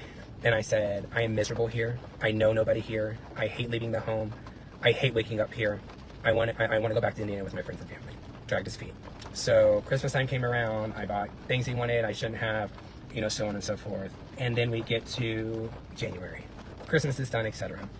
And we both drive Audis, and we both would receive things from Audi Financial and the Audi dealership for service and all of that. So I opened an Audi envelope one day, and it was for his car note. He always told me in December and January his commission checks were always the lowest, so he might need help with things. Fine. Car note was past due not 1 month, not 2 months, almost 3 months, and about to go into a repossession. So I sat on it for a couple of days, and we went out to lunch one day, and we came home. And I said, hey, are your bills caught up for December and January? Well, yeah, for the most part. Oh, okay. Well, what does for the most part mean? Well, my car note's a month behind. And I go, oh, okay. 1 month? Well, 2 months. And I go, just 2 months? And he looked at me. He said, you opened my bill. Sure did. Okay, if you're married, even if you're not sharing bank accounts, I feel like it's important to at least have an idea of what each other's finances are. I know of people personally who have gotten married and then later found out, oh, my spouse has got all this debt that I didn't know about and now it's on me. It's like, hey, that's one thing. But also, if you're married, don't you have the right to open their mail? I don't know how that works, because obviously it's illegal to open another person's mail, but if you all live in the same household and you're married, I feel like you have every right to open a bill. Maybe that's just me, and maybe I'm totally wrong on that. And I know there are spouses who, don't share bank accounts and stuff. I know that. I don't get that. I feel like it's easier if you do. But I guess if there's an income difference between two spouses and you sign a prenup and stuff, I guess it's different if there's a prenup involved. I don't live in that reality. That's not my reality, and I don't get it. But it just doesn't seem right for Hunter to be like, how dare you open a bill and find out just how bad we're doing financially. It's you're my husband, actually. We share a life together. Oops, my bad. I mean, we're married, so. Right. And I asked him, be honest with me. If you want me to help you figure out how to get this situation rectified, why is your car note behind? And I swear to you, God struck me dead. He looked at me and said, well, if I paid my car note, I couldn't buy Christmas gifts for everybody. I about lost my shit. What's it like to be an adult, Hunter? I don't think you know. It's called priorities, dude. Come on. A lot of people go through financial irresponsibility. I went through it in my life. Same. But never in my wildest dreams would I ever run the risk of losing my car over Christmas gifts. If your friends and family are good people, they'll understand if you tell them one year, hey, like, we're kind of struggling financially, can't afford Christmas gifts. Like, my husband and I have been there before. My family's been like, oh my God, it's fine. Like, you're totally fine. Justin's family seems to be the type of people who would say the same thing. I think he was saying earlier that Hunter didn't have a good relationship with his mom, but now he has a better relationship because Justin pushed him to have a better relationship with his mom. I don't know what's going on there, but it's like, if any of my kids grew up and was like, hey mom, I can't buy you a Christmas gift this year, I'd be like, you know, just like my parents did when I told them the same thing, like, it's fine. You don't ever have to buy me anything. You're my child. You're my family. I love you. And I want you to do what's best for you. So either Hunter doesn't have that support in his family, even if he doesn't, okay, if you don't have that kind of support in your family, then they're toxic people and you shouldn't even be involved with them or buying them shit all the time anyway, you know? I'm a firm believer in cutting off toxic people. I don't know, this is a side note, but like I did cut my parents off like a month or two ago because I've been dealing with their shit for 33 years and MAGA and alcohol just completely like destroyed their minds and they're not people that I recognize anymore. Actually, well, my dad is the same person, just like 10 times worse, and he was already bad to me, so I cut them off. I love my parents. My kids love my parents, but they are not contributing to my life in a positive manner anymore. I cut off one of my cousins years ago because she like had a flip out at me and said really hurtful shit to me, and I used to be really close with her, and when that happened I was like, nope, bye. I haven't had a relationship with her since. I was probably 6 or 7 years ago. I absolutely believe in that. I think people should have close relationships with their family as long as it's like a good support system. And it sounds to me like either Hunter doesn't have that or he's like too insecure by his financial situation that he keeps pretending he's doing better than he actually is. Maybe it's both. He wants people to believe that he's successful. Now, obviously, when Justin was saying like, oh, you need to have a relationship with your family, it's like if Hunter's family is toxic, I mean, and they raised him, you know, so how great of people can they be? That's just speculation, but I don't even know how old Hunter is. I think he's younger than me, but still old enough to know better, old enough to be an adult and have your priorities straight and pay your bills on time, and he just doesn't sound like a responsible person. He sounds like a child. It makes me wonder if he's like a Nepo baby, you know? Was he born with a silver spoon in his mouth and now all of a sudden when he has to fend for himself, shit's going bad and he needs to feel like he needs to keep up appearances or else his self-worth isn't what he wants it to be? Like, I don't know. I'm not gonna sit here and diagnose him, but that seems just really toxic and like a really negative way to live your life, dude. When I looked at him and said, well, we don't do that in this house and this is ridiculous, how are you gonna fix it? His car note was $12 something a month, $1,100 something a month. That's so crazy. we're looking at close to $4,000 behind on car note. That's so expensive. They're gonna come get it. And I said, they come get it, I'm letting them take it. He had actually asked me a couple months prior if he could just give his car back when we go off the one. I said, no, that's more wear and tear on my car. Yeah. That I purchased with about 37,000 miles on it, and in the first full year that I had it, I put about 40,000 miles on it. Just because I was driving back and forth to Indiana so much because I wanted to see my family and friends. He did not like that I wasn't feeding into his bullshit, etc. At this point in our relationship, when he would yell and scream at me, I would just say, okay, Hunter, I'd get really silent. So I would just keep saying back, okay, Hunter, okay, Hunter, okay, Hunter. See, remember when I told you when he was like, oh, I'm not gonna be naming names? There it is. And then he comes to my office. Now my office had French doors with glass in them, and he flings the door open, and this is what happened.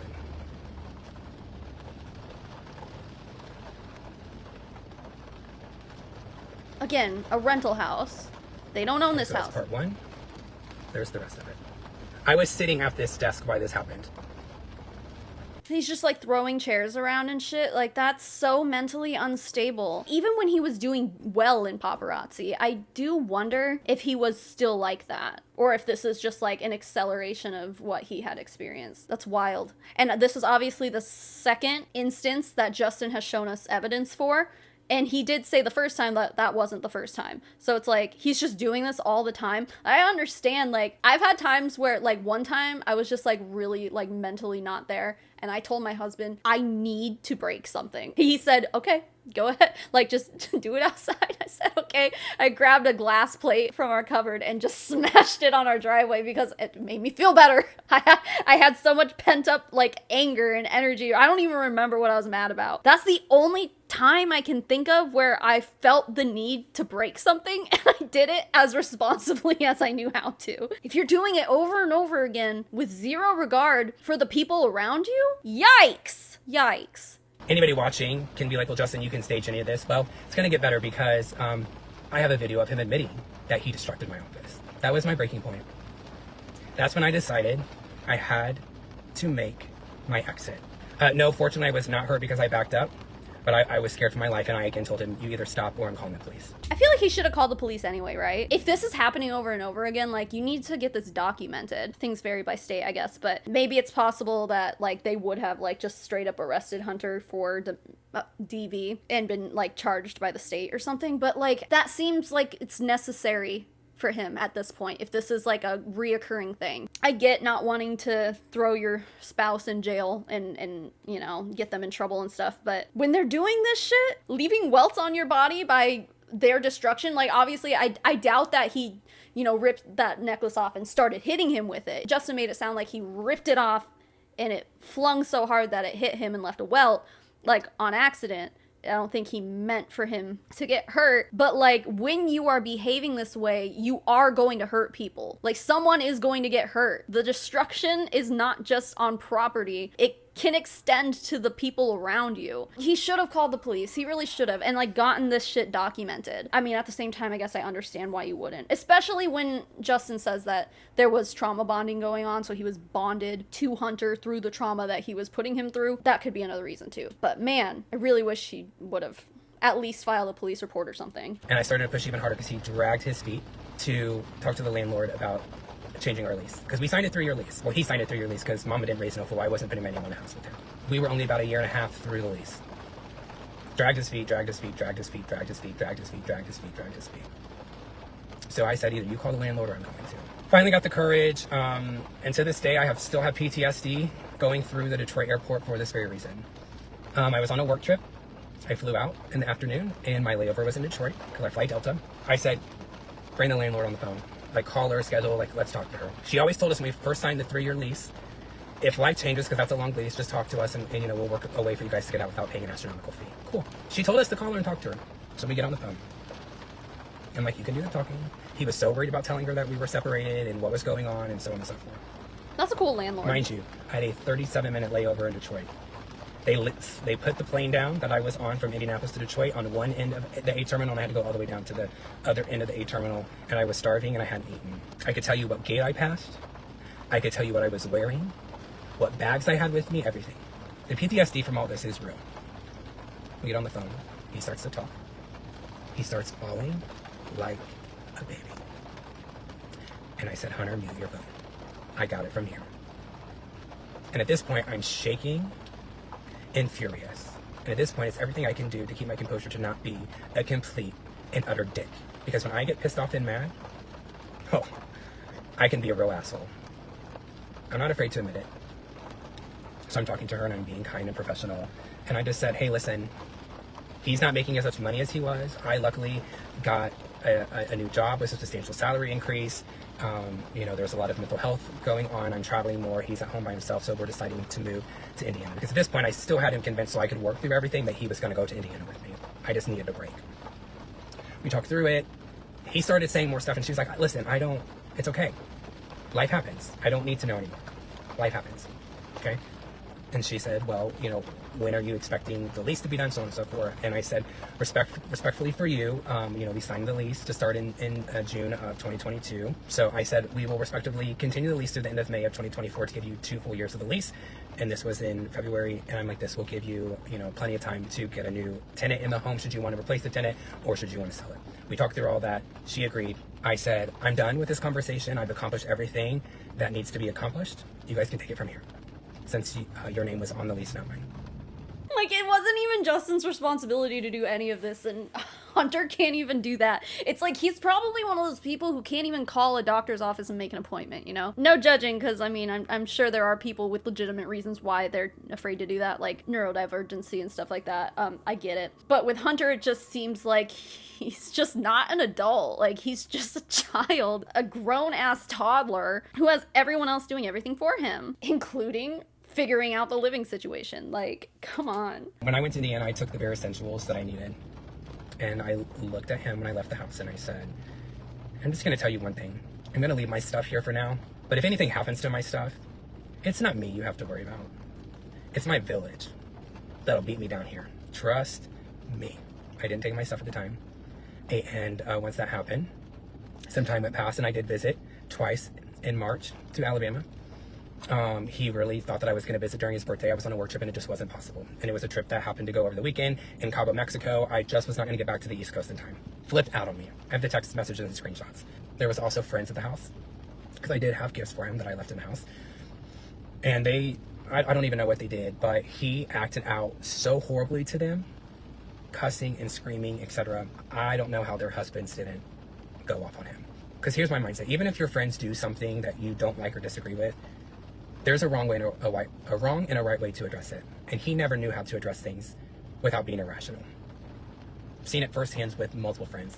The way that he has talked and treated some consultants within his organization is sickening. But because nothing's documented, there's nothing that can be done. Sickening. The way he's treated consultants. The way he's talked about consultants to others. The way that he has made consultants feel degraded because of where they live, how they live, etc. is unheard of. He never really wanted to interact or hang around anybody who had a higher rank than him. He always wanted to feel superior to the people within the organization that he hung around. I saw that firsthand with my eyes. Now that's kind of interesting because a lot of these multi-level marketing distributors will always be like, you are who you surround yourself with or whatever. And usually they're like, you want to surround yourself with people who are more successful than you. With Hunter, he's like, I don't want to be around people who are more successful than me because it makes me feel inferior. It's like, that's some backwards shit. I visited one final time at the end of March. I was scheduled to be there 2.5 days. I lasted a day. So at the end of March, was the last time that right here, there. That was the last time I visited the house before I finally said I wanted a divorce and you won't be coming to Indiana. That happened mid-April. Okay. So then we started to discuss the opportunity for me to come and move my stuff out, and I asked for 5 days to do so. I knew that at the end of April I would be in Nashville for the weekend for my cousin's bachelorette, and I asked to come the following week since I'd be down there and it was only an hour away to go ahead and pack all my stuff and move my stuff out. And he agreed to do so, etc. Now, prior to me going to Nashville, the Wednesday before, because I was going down on Thursday, I had arranged for him to come to the house because I needed to get some things for the weekend. When I arrived on Wednesday, of course he was there. And through this whole process, he had started packing stuff up because he had to move as well. And he started to place my things in certain rooms, etc. Okay, I didn't ask you to do that, so more power to you. So I arrived. I went into my office where important documents were that I needed. And I had told him from the get-go, I said, I do not want any of our pictures. I do not want anything engraved with our engagement date. I don't want anything where you've converted my last name to yours. Nothing. I don't want anything sentimental like that. And lo and behold, in my office was a stack of cards I'd given, so on and so forth. So I politely went back to the living room and I placed them there and I said, I respectfully already told you I don't want any of this, so figure out what you want to do with it. I don't want it anymore. And he pops up off the couch and said, well, this is a good time to go ahead and show you where all your stuff is. And I looked at him and said, that is not what I'm here for. I'm here to spend as little time as possible to get the absolute things that I need for this weekend and the important documents that I need to remove from the house for my safety. I don't want to hear what you have to say. He started popping off again, yelling and screaming. This is why our relationship is ending. This is why we're getting divorced. You don't appreciate anything anybody does for you. Blah, blah, blah. So basically he just wanted me to kiss his ass because he put my stuff in rooms and stuff for me, and I never asked him to touch any of my stuff or pack any of my stuff up. I was coming the following week to do so. I'm not thanking you for doing something I did not ask you to do. In our marriage and relationship, I am not thanking you for doing stuff that should be mutually done in a relationship. I'm not thanking you. I'm not thanking you. You can be mad all you want. I'm not thanking you. I'm not stroking your ego. Started to go off. Blah, blah, blah. And that's when he started to go off about, I'm not a violent person, I'm not a violent person, blah, blah, blah. And I said, well, is that what you're telling your friends and family? He goes, because I had sent him all of the videos and stuff that I had access to up until that day, because I have more that happened that day. And he goes, I showed my friends and family. And I go, oh, and what did they have to say? Well, if you deserved it, something to that nature. Basically saying that they pretty much saw nothing wrong with it. Which I had a hard time believing. I really had a hard time believing. Until I texted his mom when we started the proceedings for filing a divorce to give just everything that happened. I sent the videos and pictures. And she came back and said, I've already seen all of the pictures and videos. This is out of line. I don't want to be associated with you. My son never had a problem. Or she said, my son doesn't have a problem. Never has had a problem. He had a you problem. I think it's very clear where Hunter gets his issues from then. If that's the case, mom sounds like a toxic individual as well. Let's take a TV timeout and pause for a second, and let's think about something here. I am now the second ex that is willing to be vocal about what went on in the relationship. And I've seen videos, honey, of the previous relationship prior to me where he yelled, cussed, and screamed like a sailor. He has the dirtiest mouth in the South, just as he did with me. I also have the video that I could play for you where, yes, I have it, he threatened a gag order against his previous ex because he had the house and stuff to hold against him. He told him, I dare you to say anything about me. I dare you to say anything about us. I dare you to say anything about my business because, honey, you will lose everything.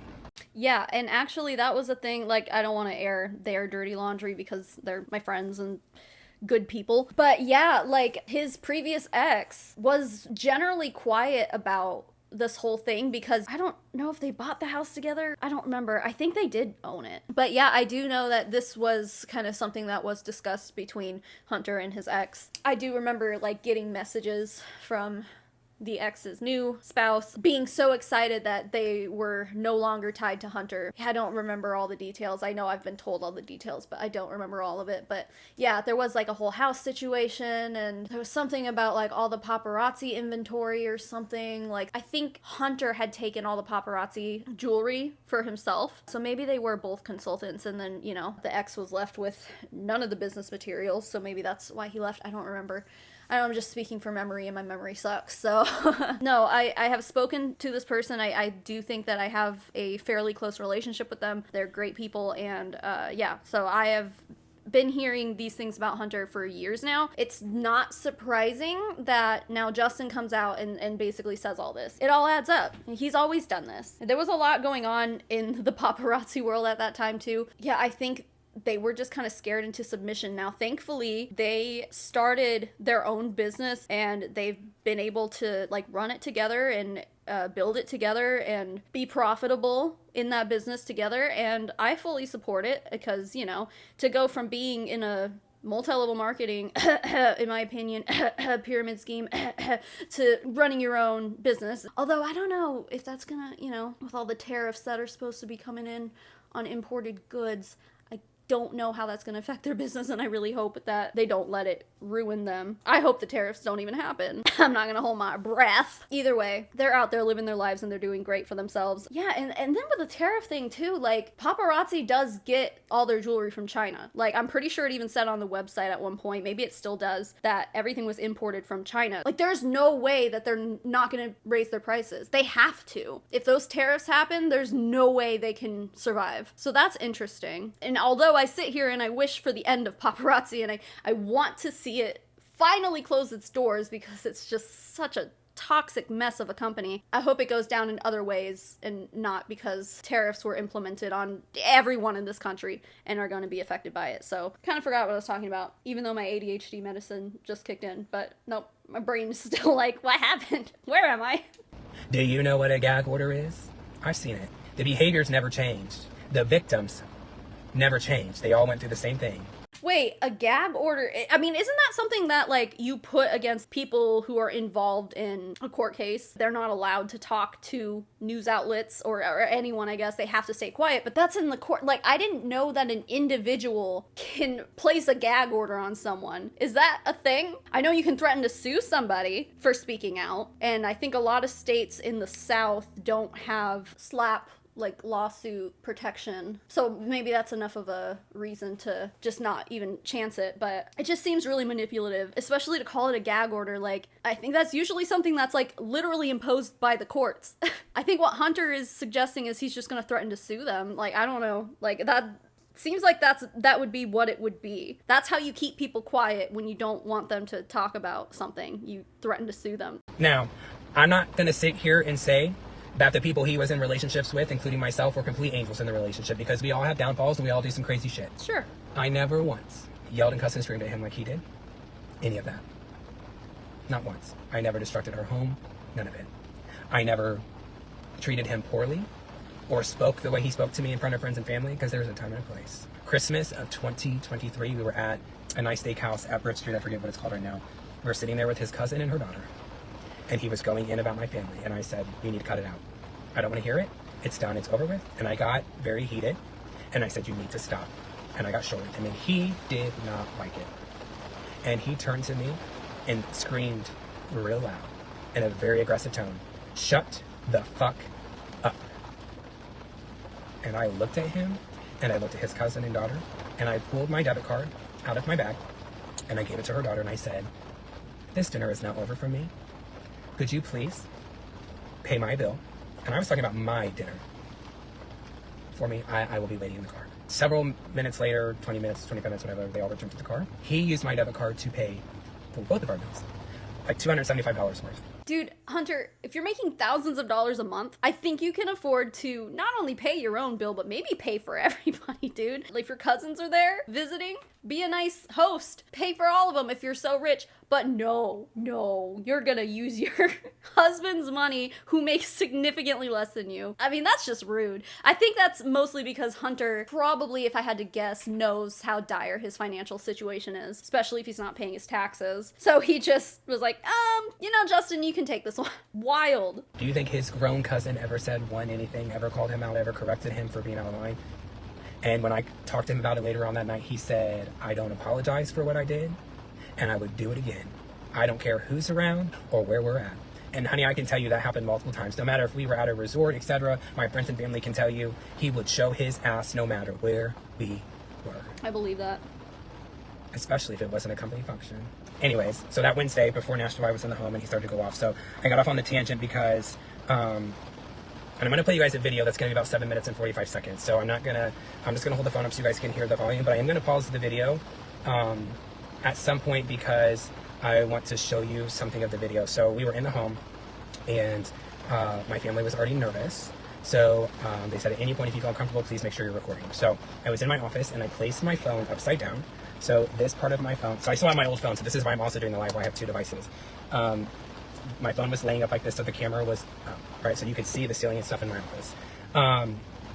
So he had left me alone for a minute, and I went into the office, and like I was shaking, I somehow got my phone turned on to record, and I placed it down, upside down, so he couldn't see I was recording, etc. And he just kept going on. So I'm going to play the video for you now because I want you all just to understand what I experienced on the regular when he was pissed off and mad, and what I know the ex previous to me experienced, whether there was wrong on either end.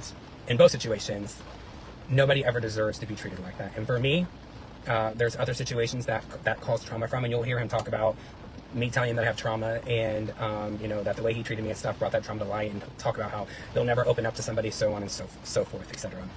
So I'm going to play this video for you, and I just want you all to hear how the person that several of you were saying, "I miss you, where are you, we miss your singing, your gospel singing, sitting at a piano, the whole holier than thou.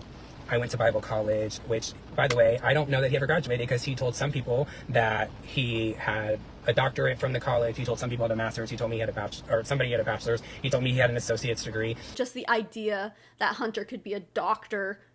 No fucking way. Sorry, I paused him in the middle of the sentence, so hopefully the edit isn't weird, but he's basically saying that on their divorce paperwork he put that he only had a high school diploma, even though I guess apparently he told him that he had an associate's degree. He told other people he had higher degrees as far as a doctorate. That is wild. Why are you lying about that? So instead of pausing again, I'm going to tell you this too. This video he's about to play is wild. It can be a little hard to hear. I'm going to be censoring it because he drops a lot of F-bombs. Hunter does. Sweet little Jesus-loving Hunter drops so many F-bombs that it's to the point where I really truly believe that YouTube would demonetize this video if I didn't censor all the F-bombs. Just know that's what I'm doing. Document you have to put your level of education, and he put a high school diploma. So at this point, I don't know what to believe because he's told so many lies. But I just want you all to understand the Christian and holier than thou person that you all praise and beg for him to sing to you, and he would constantly talk about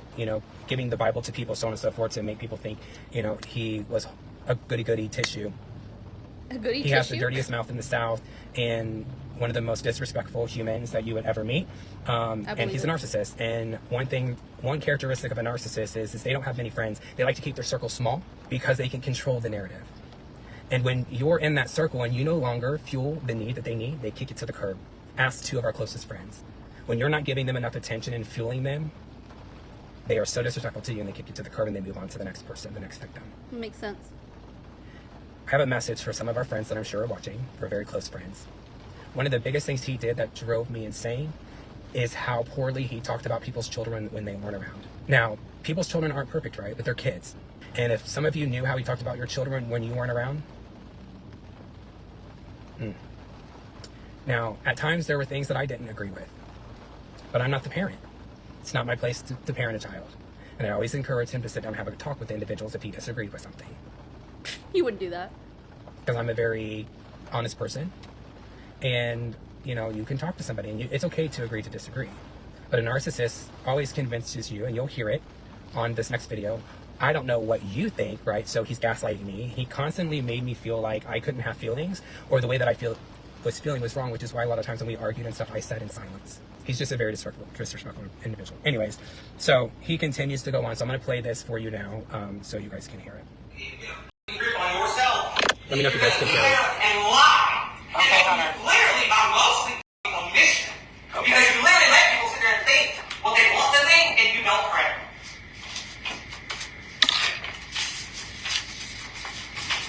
Call my fucking violent. You are violent. No, I'm not violent. I'm not a violent person because I have hundreds of people. Okay, so I'm going to pause it there. So when he is saying that he has hundreds and hundreds and hundreds of character witnesses, it's the people that weren't around him on the regular that he put on a show for. They weren't in his close circle.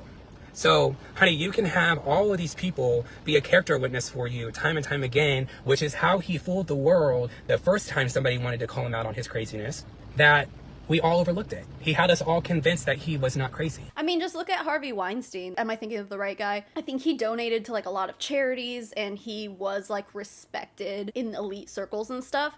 But obviously he's in prison, right? But he got hardcore canceled by the entire industry, the film industry, for being a creep, for being a sexual predator. But meanwhile, it's like he was donating to charity. So it's like, oh, well, I'm a good person because I donate to charity. It's like, okay, but you're sexually harassing and assaulting people. You can show up to as many charity events as you want and be like, these are all my character witnesses. The true character witnesses are people who are around you on a regular, just like Justin's saying. And if Hunter truly believes that those people, like his downline, what are you gonna say? Well, my downline knows my character. I don't think they do. They think that you're just this real guy who rips your clothes and doesn't care what other people think about you on the internet. They don't have the right guy. We should all know that social media is not a proper way to judge someone's character, because we know that social media is curated to show the best parts of us. And sometimes we'll show the bad parts too, but a lot of people have ulterior motives when doing that. Like in my last video,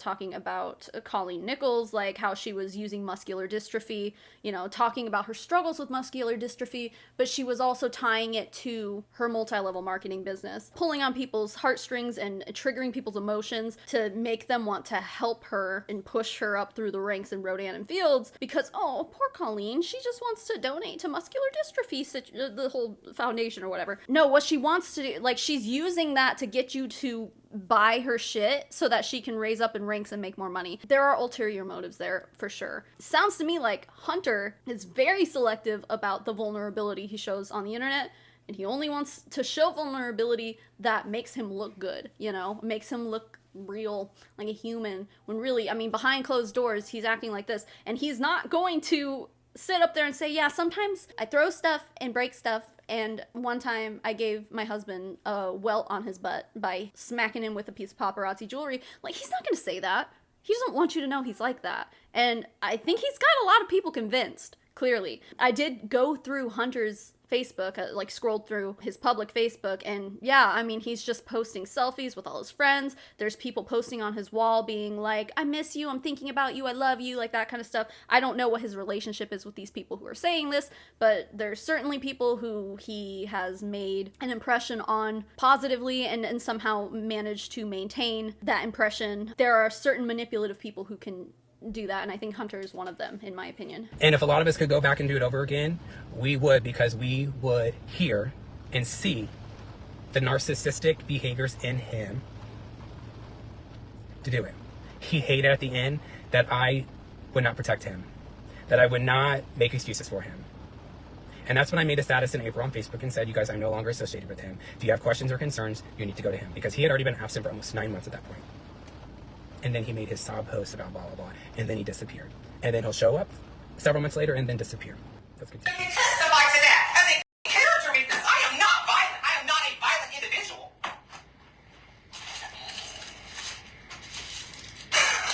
Like, you have lost your mind. I am not violent. You're not violent. Why are you screaming? I don't even care about that shit. My point is you want to sit there and you want to use words like he is violent. And immediately people, they're not going to think the actual truth. They're going to sit there and think, oh, he's violent to you. And then you will correct them. Oh, no, but I told them why you were You don't. what you did. Oh, you did. Why? Why is that? I'd love to know why you think that. Because clearly you don't actually think the actual reason why. Gaslighting, narcissism. That I've done anything that you I told people that you said, like when you destroyed my office, that you did it because you were showing me that you loved me. Which he did when he came in, and I said, why are you doing this? He said, I'm proving my love to you, etc. So he's going to deny it, but I swear God struck me that he came into my office and said that. Oh, no, that is not why I did it. So you can go back and correct her. Okay, so there you guys hear it, right? So there's the proof that I did not stage the videos. He just admitted that he did it, and he's going to tell you why he did it and how he wanted to be an inch from my face. You guys ready for this? That was him admitting that he did it. Mistake. Because I called you out on not paying your car payment. Justin, that is not also why I did that. Then why'd you do it? I did it because I sit there and tried to tell you the same thing over and over and over and over and over. And you didn't even listen. And you drove me to insanity. And now I'm sitting here trying to walk out because I realize I have reached my limit. You keep on antagonizing me and saying one more thing. I came in my office. As I'm walking away. No, you were sitting right there. You had your ass sitting in that chair. And I walked out that door and you just said one more thing to me. And that's all it took to come in here and want to be 1 inch away from your face and tell you one more time. I don't know who the you think you are or what delusional lands you think you live in, but you are not going to convince me I'm not that history is completely different than when I lived. Because nobody I else am so lives sick history. of that. Even when you're text messages, you're sitting there saying that this happened then and this happened then. No, it did not. The last time you were in this house, I did not leave that song in your suitcase. Yes, you did. No, I didn't. That was the time before. So he was great at like writing songs and stuff when we would fight and stuff to like try to make me love him and stuff more. So one of the last times that I left the house, he had written a song and recorded it and put the lyrics in on my suitcase or whatever, like hoping that would make me change my mind. That your suitcase was sitting on the chase lounge, and matter of fact, I laid it on it. I didn't even put it in it. So don't sit there and tell me that shit. I can't help you remembering a certain way. That's I know what the fuck I did. That's interesting. Just the fact that he's like focusing on that one thing and being like, oh, you said that I put the song in your suitcase? No, I didn't. I put it on your suitcase. It's like, that is so irrelevant. Even if that's true, which fine, whatever. I have no reason to believe Hunter didn't put it on his suitcase instead of in the suitcase. It doesn't matter. It's irrelevant to the entire situation. Don't sit there and that's why I sit there and say, you really need to get your fucking timeline straight. Because every thing that you say is twisted, like you're trying to make me believe everything's completely different than what it actually was. And it's not. This relationship fully ended. It crumbled because you would not Here we go. give me what a husband was supposed to. And you will never admit it. But I'm going to tell you this, just like I told you that day. The longer you go and you don't fix the fucking shit, how many fucking people are you willing to hurt? This is nothing. So I'm going to move it to 2 minutes and 51 seconds into the video. Okay, I am going to play it so you guys can see it because I want you guys to watch the bottom of the screen. Because I had my camera face up on my desk, I was at the corner of my desk over here. You can see him. He's approaching me and he comes over the camera, but he's not aggressive and a violent person. That was the time before that. Your suitcase was sitting on the chase lounge, and matter of fact, I laid it on it. I didn't even put it in it. So don't sit there and tell me that shit. Okay, so that was only the first 4 minutes. We have another 3 minutes and 45 seconds to go. Because you're never going to find happiness and fucking fulfillment until you fucking heal the fucking trauma that's causing you to completely shut down and shut everybody out. Yes, you know you're never going to open up. You're never going to give 100% of yourself to anybody, right? Why is that? By your own admission. Your past trauma. But who the fuck knows what that is? I never told him because he didn't earn the right to know based off of all the stuff he did.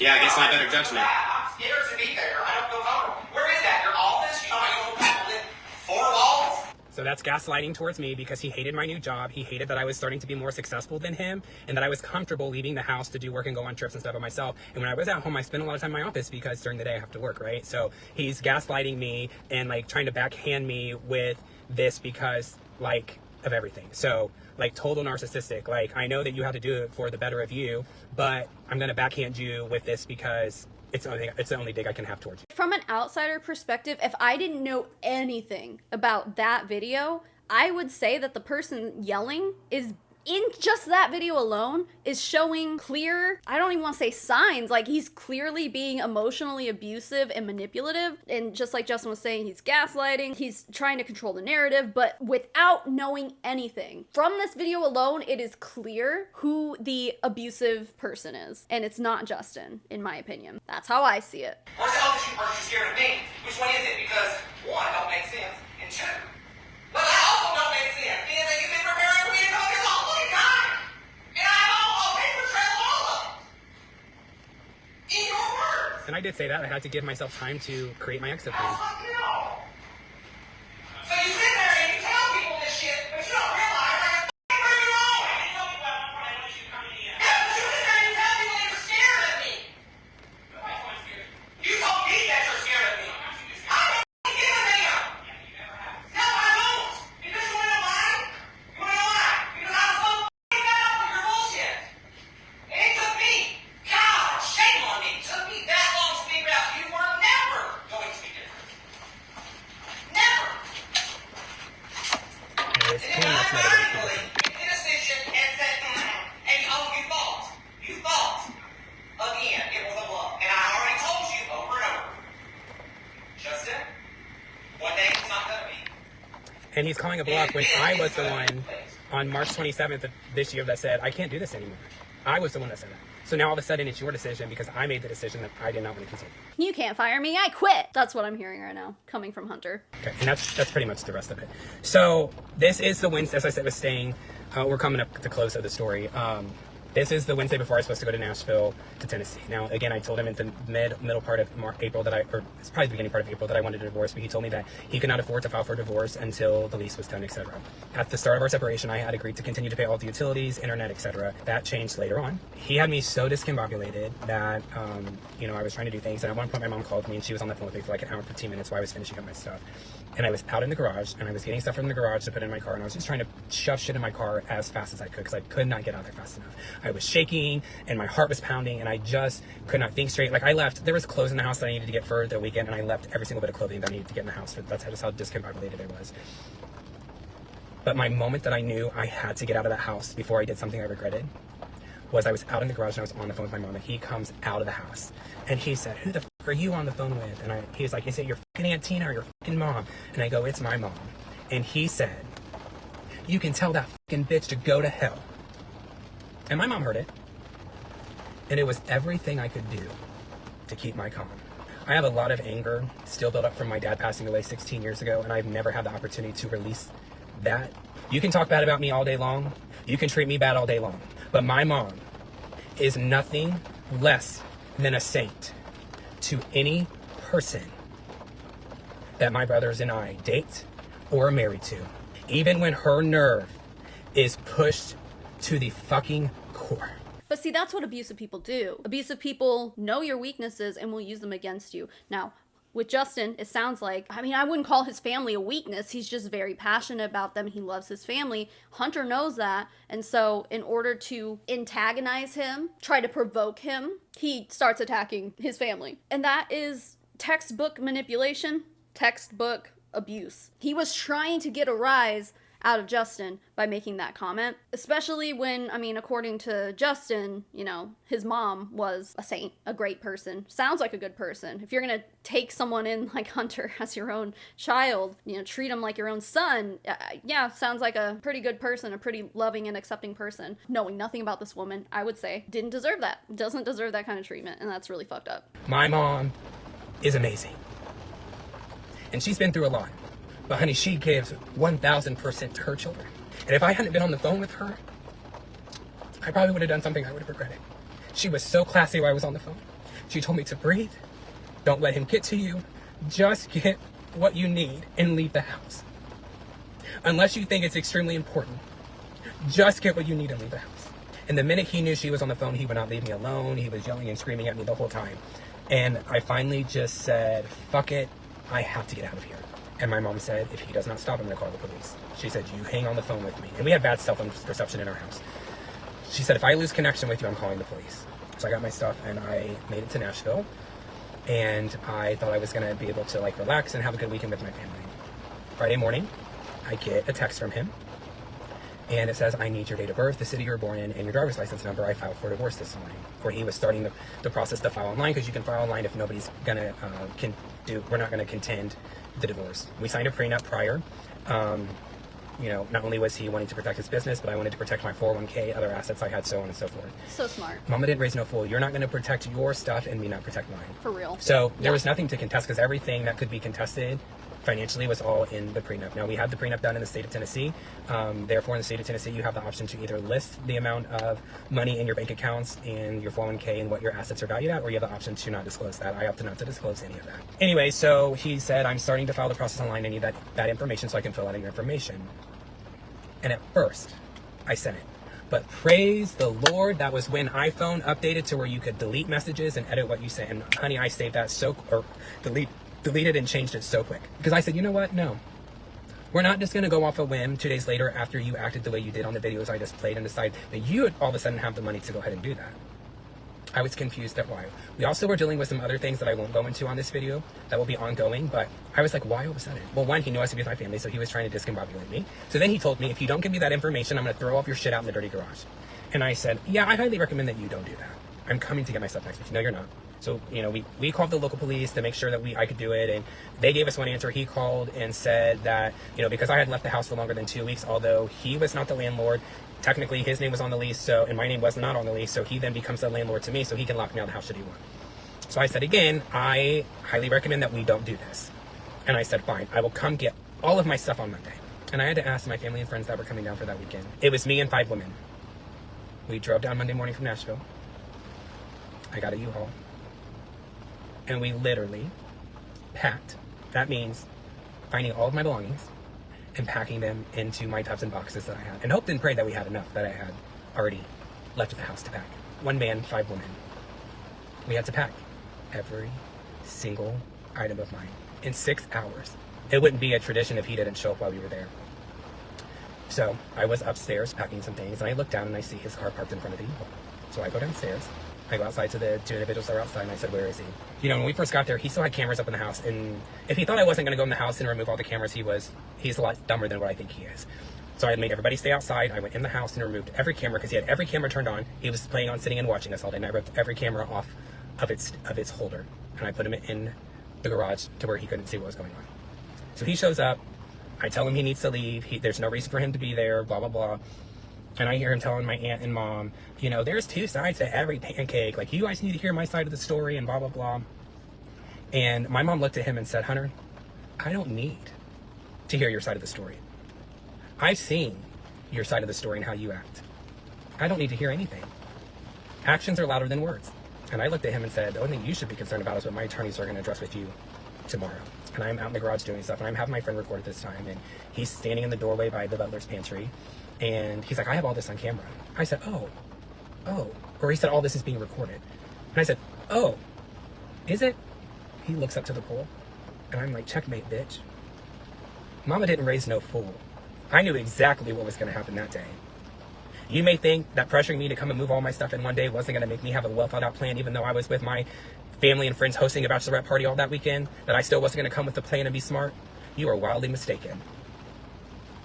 I wasn't born yesterday. So I finally convinced him that he needed to leave. And I was about halfway through everything, and, you know, I loaded everything into the U-Haul while the ladies graciously packed everything up. And again, my village is amazing. My support system is amazing. While we were in Nashville, I received... Well, let me back up. A couple weeks prior to Nashville, I was at a conference in Vegas, and I was on Snapchat. And if you use Snapchat, you know that it recommends friends for you just like it does or on Facebook, etc. And the top recommendations are always people in your contacts and or people of your contacts that they are the most active with. And there was a person at the top of my list. It said we had several people in common, so I added them. And I sent them a message, and I said, hey, you were at the top of my recommended friend list. I don't recognize your name. I'm confused on how you made it so high up on my recommended friends list. This person adds me and responds back. Hi, I looked you up on Facebook, but I don't recognize you. Okay. So then I went to Facebook and looked up this individual. Thought nothing of it. My ex-husband quickly forgot that I still had our alarm app. And when you disarm our alarm at night, it takes a picture of the people standing in front of the alarm system. Now, keep in mind, this is the ex-husband that begged on his hands and knees multiple times when I said I wanted to leave and I wanted a separation. Begged me. He was so in love with me. He couldn't imagine life without me. The same person begged me to stay, begged me to come and visit, did everything he could to try to convince me to come and visit for longer than a couple days at a time. One night at like midnight, the alarm was disabled and there was 2 faces in the alarm system picture. I couldn't make out who they were. I said, okay. The next night, the faces were clear as day. Now keep in mind, I had just told him at the beginning of April I wanted a divorce. This was mid-April. I recognized the second face, and it was that same person that was at the top of my recommended friends. The same person that added me back on Snapchat, who said he looked me up on Facebook and had no idea who I was. The same face in the alarm picture. So shady. We were texting that night, and at the end of the night, I said, tell so-and-so I said hi. Didn't hear anything until 3:30 in the morning, my time. I will. He's been a huge help helping me move my stuff from the house to the storage unit with a picture of his storage unit. Some 50-year-old something man. I said, oh. What a shady bitch. So this man is driving 3.5 hours each way just to help you move stuff out of the storage unit? Have text messages. I'm not being sexually active. And I'm like, Hunter, oh, sorry. I said, no man is driving that far just to help you move your stuff without getting something in return. I have text messages to prove. I'm not being sexually active. I'm not being sexually active. I'm not being sexually active. I'm not being sexually active. Blah, blah, blah, blah. I've not been sexually active with anybody since you left the house. Okay, fast forward to the weekend of Nashville. Somebody sends me a video. There's an individual in the picture, that's my house, who had a birthday. He made a huge Superman cake for him. But let me play the video for you. And I want you guys to listen to what is said at the end. It's not one to play. But anyways, this guy posted this on his public Facebook page, and it's a video of him blowing out the candles on the cake. And he struggles to blow out the candles. And you hear my ex-husband say, blow harder. And when this individual comes up from blowing out the candles, he said, I guess I should have blew out the cake like I blew you. Now this is posted on Facebook. And his friends and family are commenting on this video. His mother commented on the video. Ew! Ew! I'm sorry. Ew. Not ew because, ooh, sexy time, ew. Ew because he's saying that shit in front of his friends and family, posting it publicly for probably grandparents to see. It's so not classy. Oh my god, there's so much cat hair all over me, sorry. It's stuck to my lip gloss. It's like, what are you doing? What are you doing? And if this guy is 50, like Justin's claiming, have a little bit more class and maturity, sir. But he's not being sexually active. I also texted him the video and said, you're not being sexually active, and he still swore and swore and swore. He wasn't being sexually active. Sure. This person also commented back to this, my ex-husband's mother, oh, your son is great. He's a florist. He's an entrepreneur. He does this, blah, blah. Same old dog and pony show he does with everybody to reel them in, to get them to think he's this wonderful person in the world. Once my ex-husband knew who I knew was at the house, I also looked at the guy and said, oh, he's probably on hookup apps. Sure enough, went right to Scruff, which is a gay hookup site, and he was on there. Online while he was in our home. Would go offline for a few days when he would go and visit, because he worked 7 on, 7 off, so he would go spend some of his 7 days at the house. But automatically back on the app when he wasn't at my ex-husband's house. So anyways, come to find out, directly out of this person's mouth, he kicked my ex-husband to the curb in May because he said he couldn't handle how feminine he was, that he wore too much makeup, and while they were out in public, he would act too feminine. He was afraid he was going to have to beat somebody's ass. He also stated that, you know, he didn't eat healthy foods, and he always had to have the best of the best, and it just wasn't his cup of tea. And that they dated for almost 2 months. Hunter has such a big presence on social media, at least on Facebook anyway. How can you get in a relationship with him not knowing that he's like effeminate, you know? I mean, he sells jewelry for women, for goodness sake. That's his job. He sells jewelry and makes flower bouquets. If you have an issue with gay men who are too feminine, Hunter probably is not the guy for you. Hunter, or shit, my ex-husband, it doesn't matter because this is all factual, was on Facebook dating the minute I left the house in February. We were just separated. And I was still visiting the home. We were still being sexually active, which means this individual that he was dating more than likely had been in the home at times previous to me coming back and visiting. Another characteristic of a narcissistic person, they can't be alone. When he broke up with his ex prior to me, he dated somebody in Alabama. That person wouldn't give in to him, so he immediately came to me. And I'm sure he's already with somebody else. And apparently his mother has said on her lives that he's moving somewhere, and I'm sure it's to move in with some other man. He can't be alone. But was begging me, well, I'm sure they started dating to continue to come back. But he'll tell you, he knew way before that nothing was going to happen. But I have the text messages from his birthday, begging, the end of March, begging for me to come visit. But if the math is mathing right, he was already talking to somebody else too. But he loved me so much. It's made this journey so much easier to heal because I genuinely loved him. I loved who I thought he was. But once you start realizing the gaslighting and all the lies that you've been fed, it makes your healing journey a little easier. This is why he's went silent. This is why he's taking time to himself. This individual that posted the birthday cake and stuff on his Facebook tried to tag him, and they weren't friends on Facebook. Because my ex-husband didn't want the world thinking that we split up because he cheated. Because he had an image to maintain. But like the reality is they were splitting up. Like you can't just pretend you're in a relationship with someone for the rest of your life that you're not in a relationship with. You can't keep that image up publicly once that other person's gone. You have to do that. Eventually, you have to like tell the truth. You have to be like, oh, hey, we're splitting up. Like you can't hide that shit. In that one video that Justin shared, it's weird that Hunter went off about Justin being delusional when I think it's very clear who the delusional one is, and it's not Justin. He's taking time to himself because he knew he had nothing to hold over my head or against me. And he knew all of this evidence and factual information that I had. Every single bit of it. You all don't even understand how hard it's been to be happy-go-lucky and to do what I do day in and day out. And I know people give me hard times and stuff about sometimes about going to the gym as much as I do and working out and so on and so forth. But it's the way that I release my stress, anger, anxiety, etc. It's also good for you, so. When our divorce finalized a couple weeks ago, I didn't even cry. It was like a sense of relief. And I sit and think if I'm angry about it. And I don't know that I'm even angry about what I went through because it's made me a much, much better person. It's taught me what I don't want to deal with. And it's taught me just how strong I am. So there's about 10 minutes left of this video. We're going to end it here. The last 10 minutes is basically him reading messages that people have sent to him being like, oh, your story is helping me get through this and that and da-da-da-da. So, like, I mean, it's not really necessary that we hear all that. Lovely sentiments, but, yeah, it's not necessary. Anyway, that's what the hell's going on. Damn, I mean, Justin seems like a good guy. I hope that he gets everything he deserves, and I mean that in the best way. If you sat through this whole thing, thank you for still being here. I just want to thank my patrons and my members real quick. So the list of names I'm about to read off are my financial supporters. They get access to things like our private Discord server, we have a postcard club, and sometimes even more than that. So if any of that sounds good to you, you can go to patreon.com/SavannahMarie, or you can click the join button beneath this video to join our YouTube memberships. Just whatever platform you want to join on works for me if it works for you. So with that, the biggest thank you in the whole wide world goes to Hula Chowdown, Jacqueline Nutton, Kessie Drew, KJ Barnes, Leanne, Caroline Reed, Daniel Urena,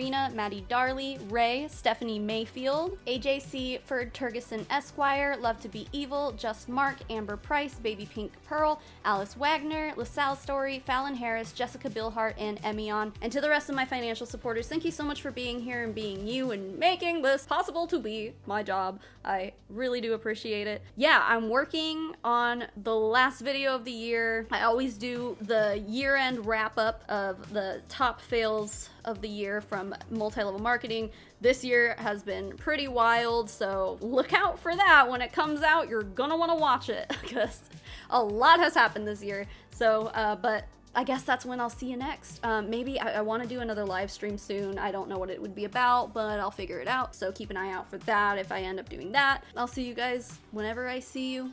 Goodbye.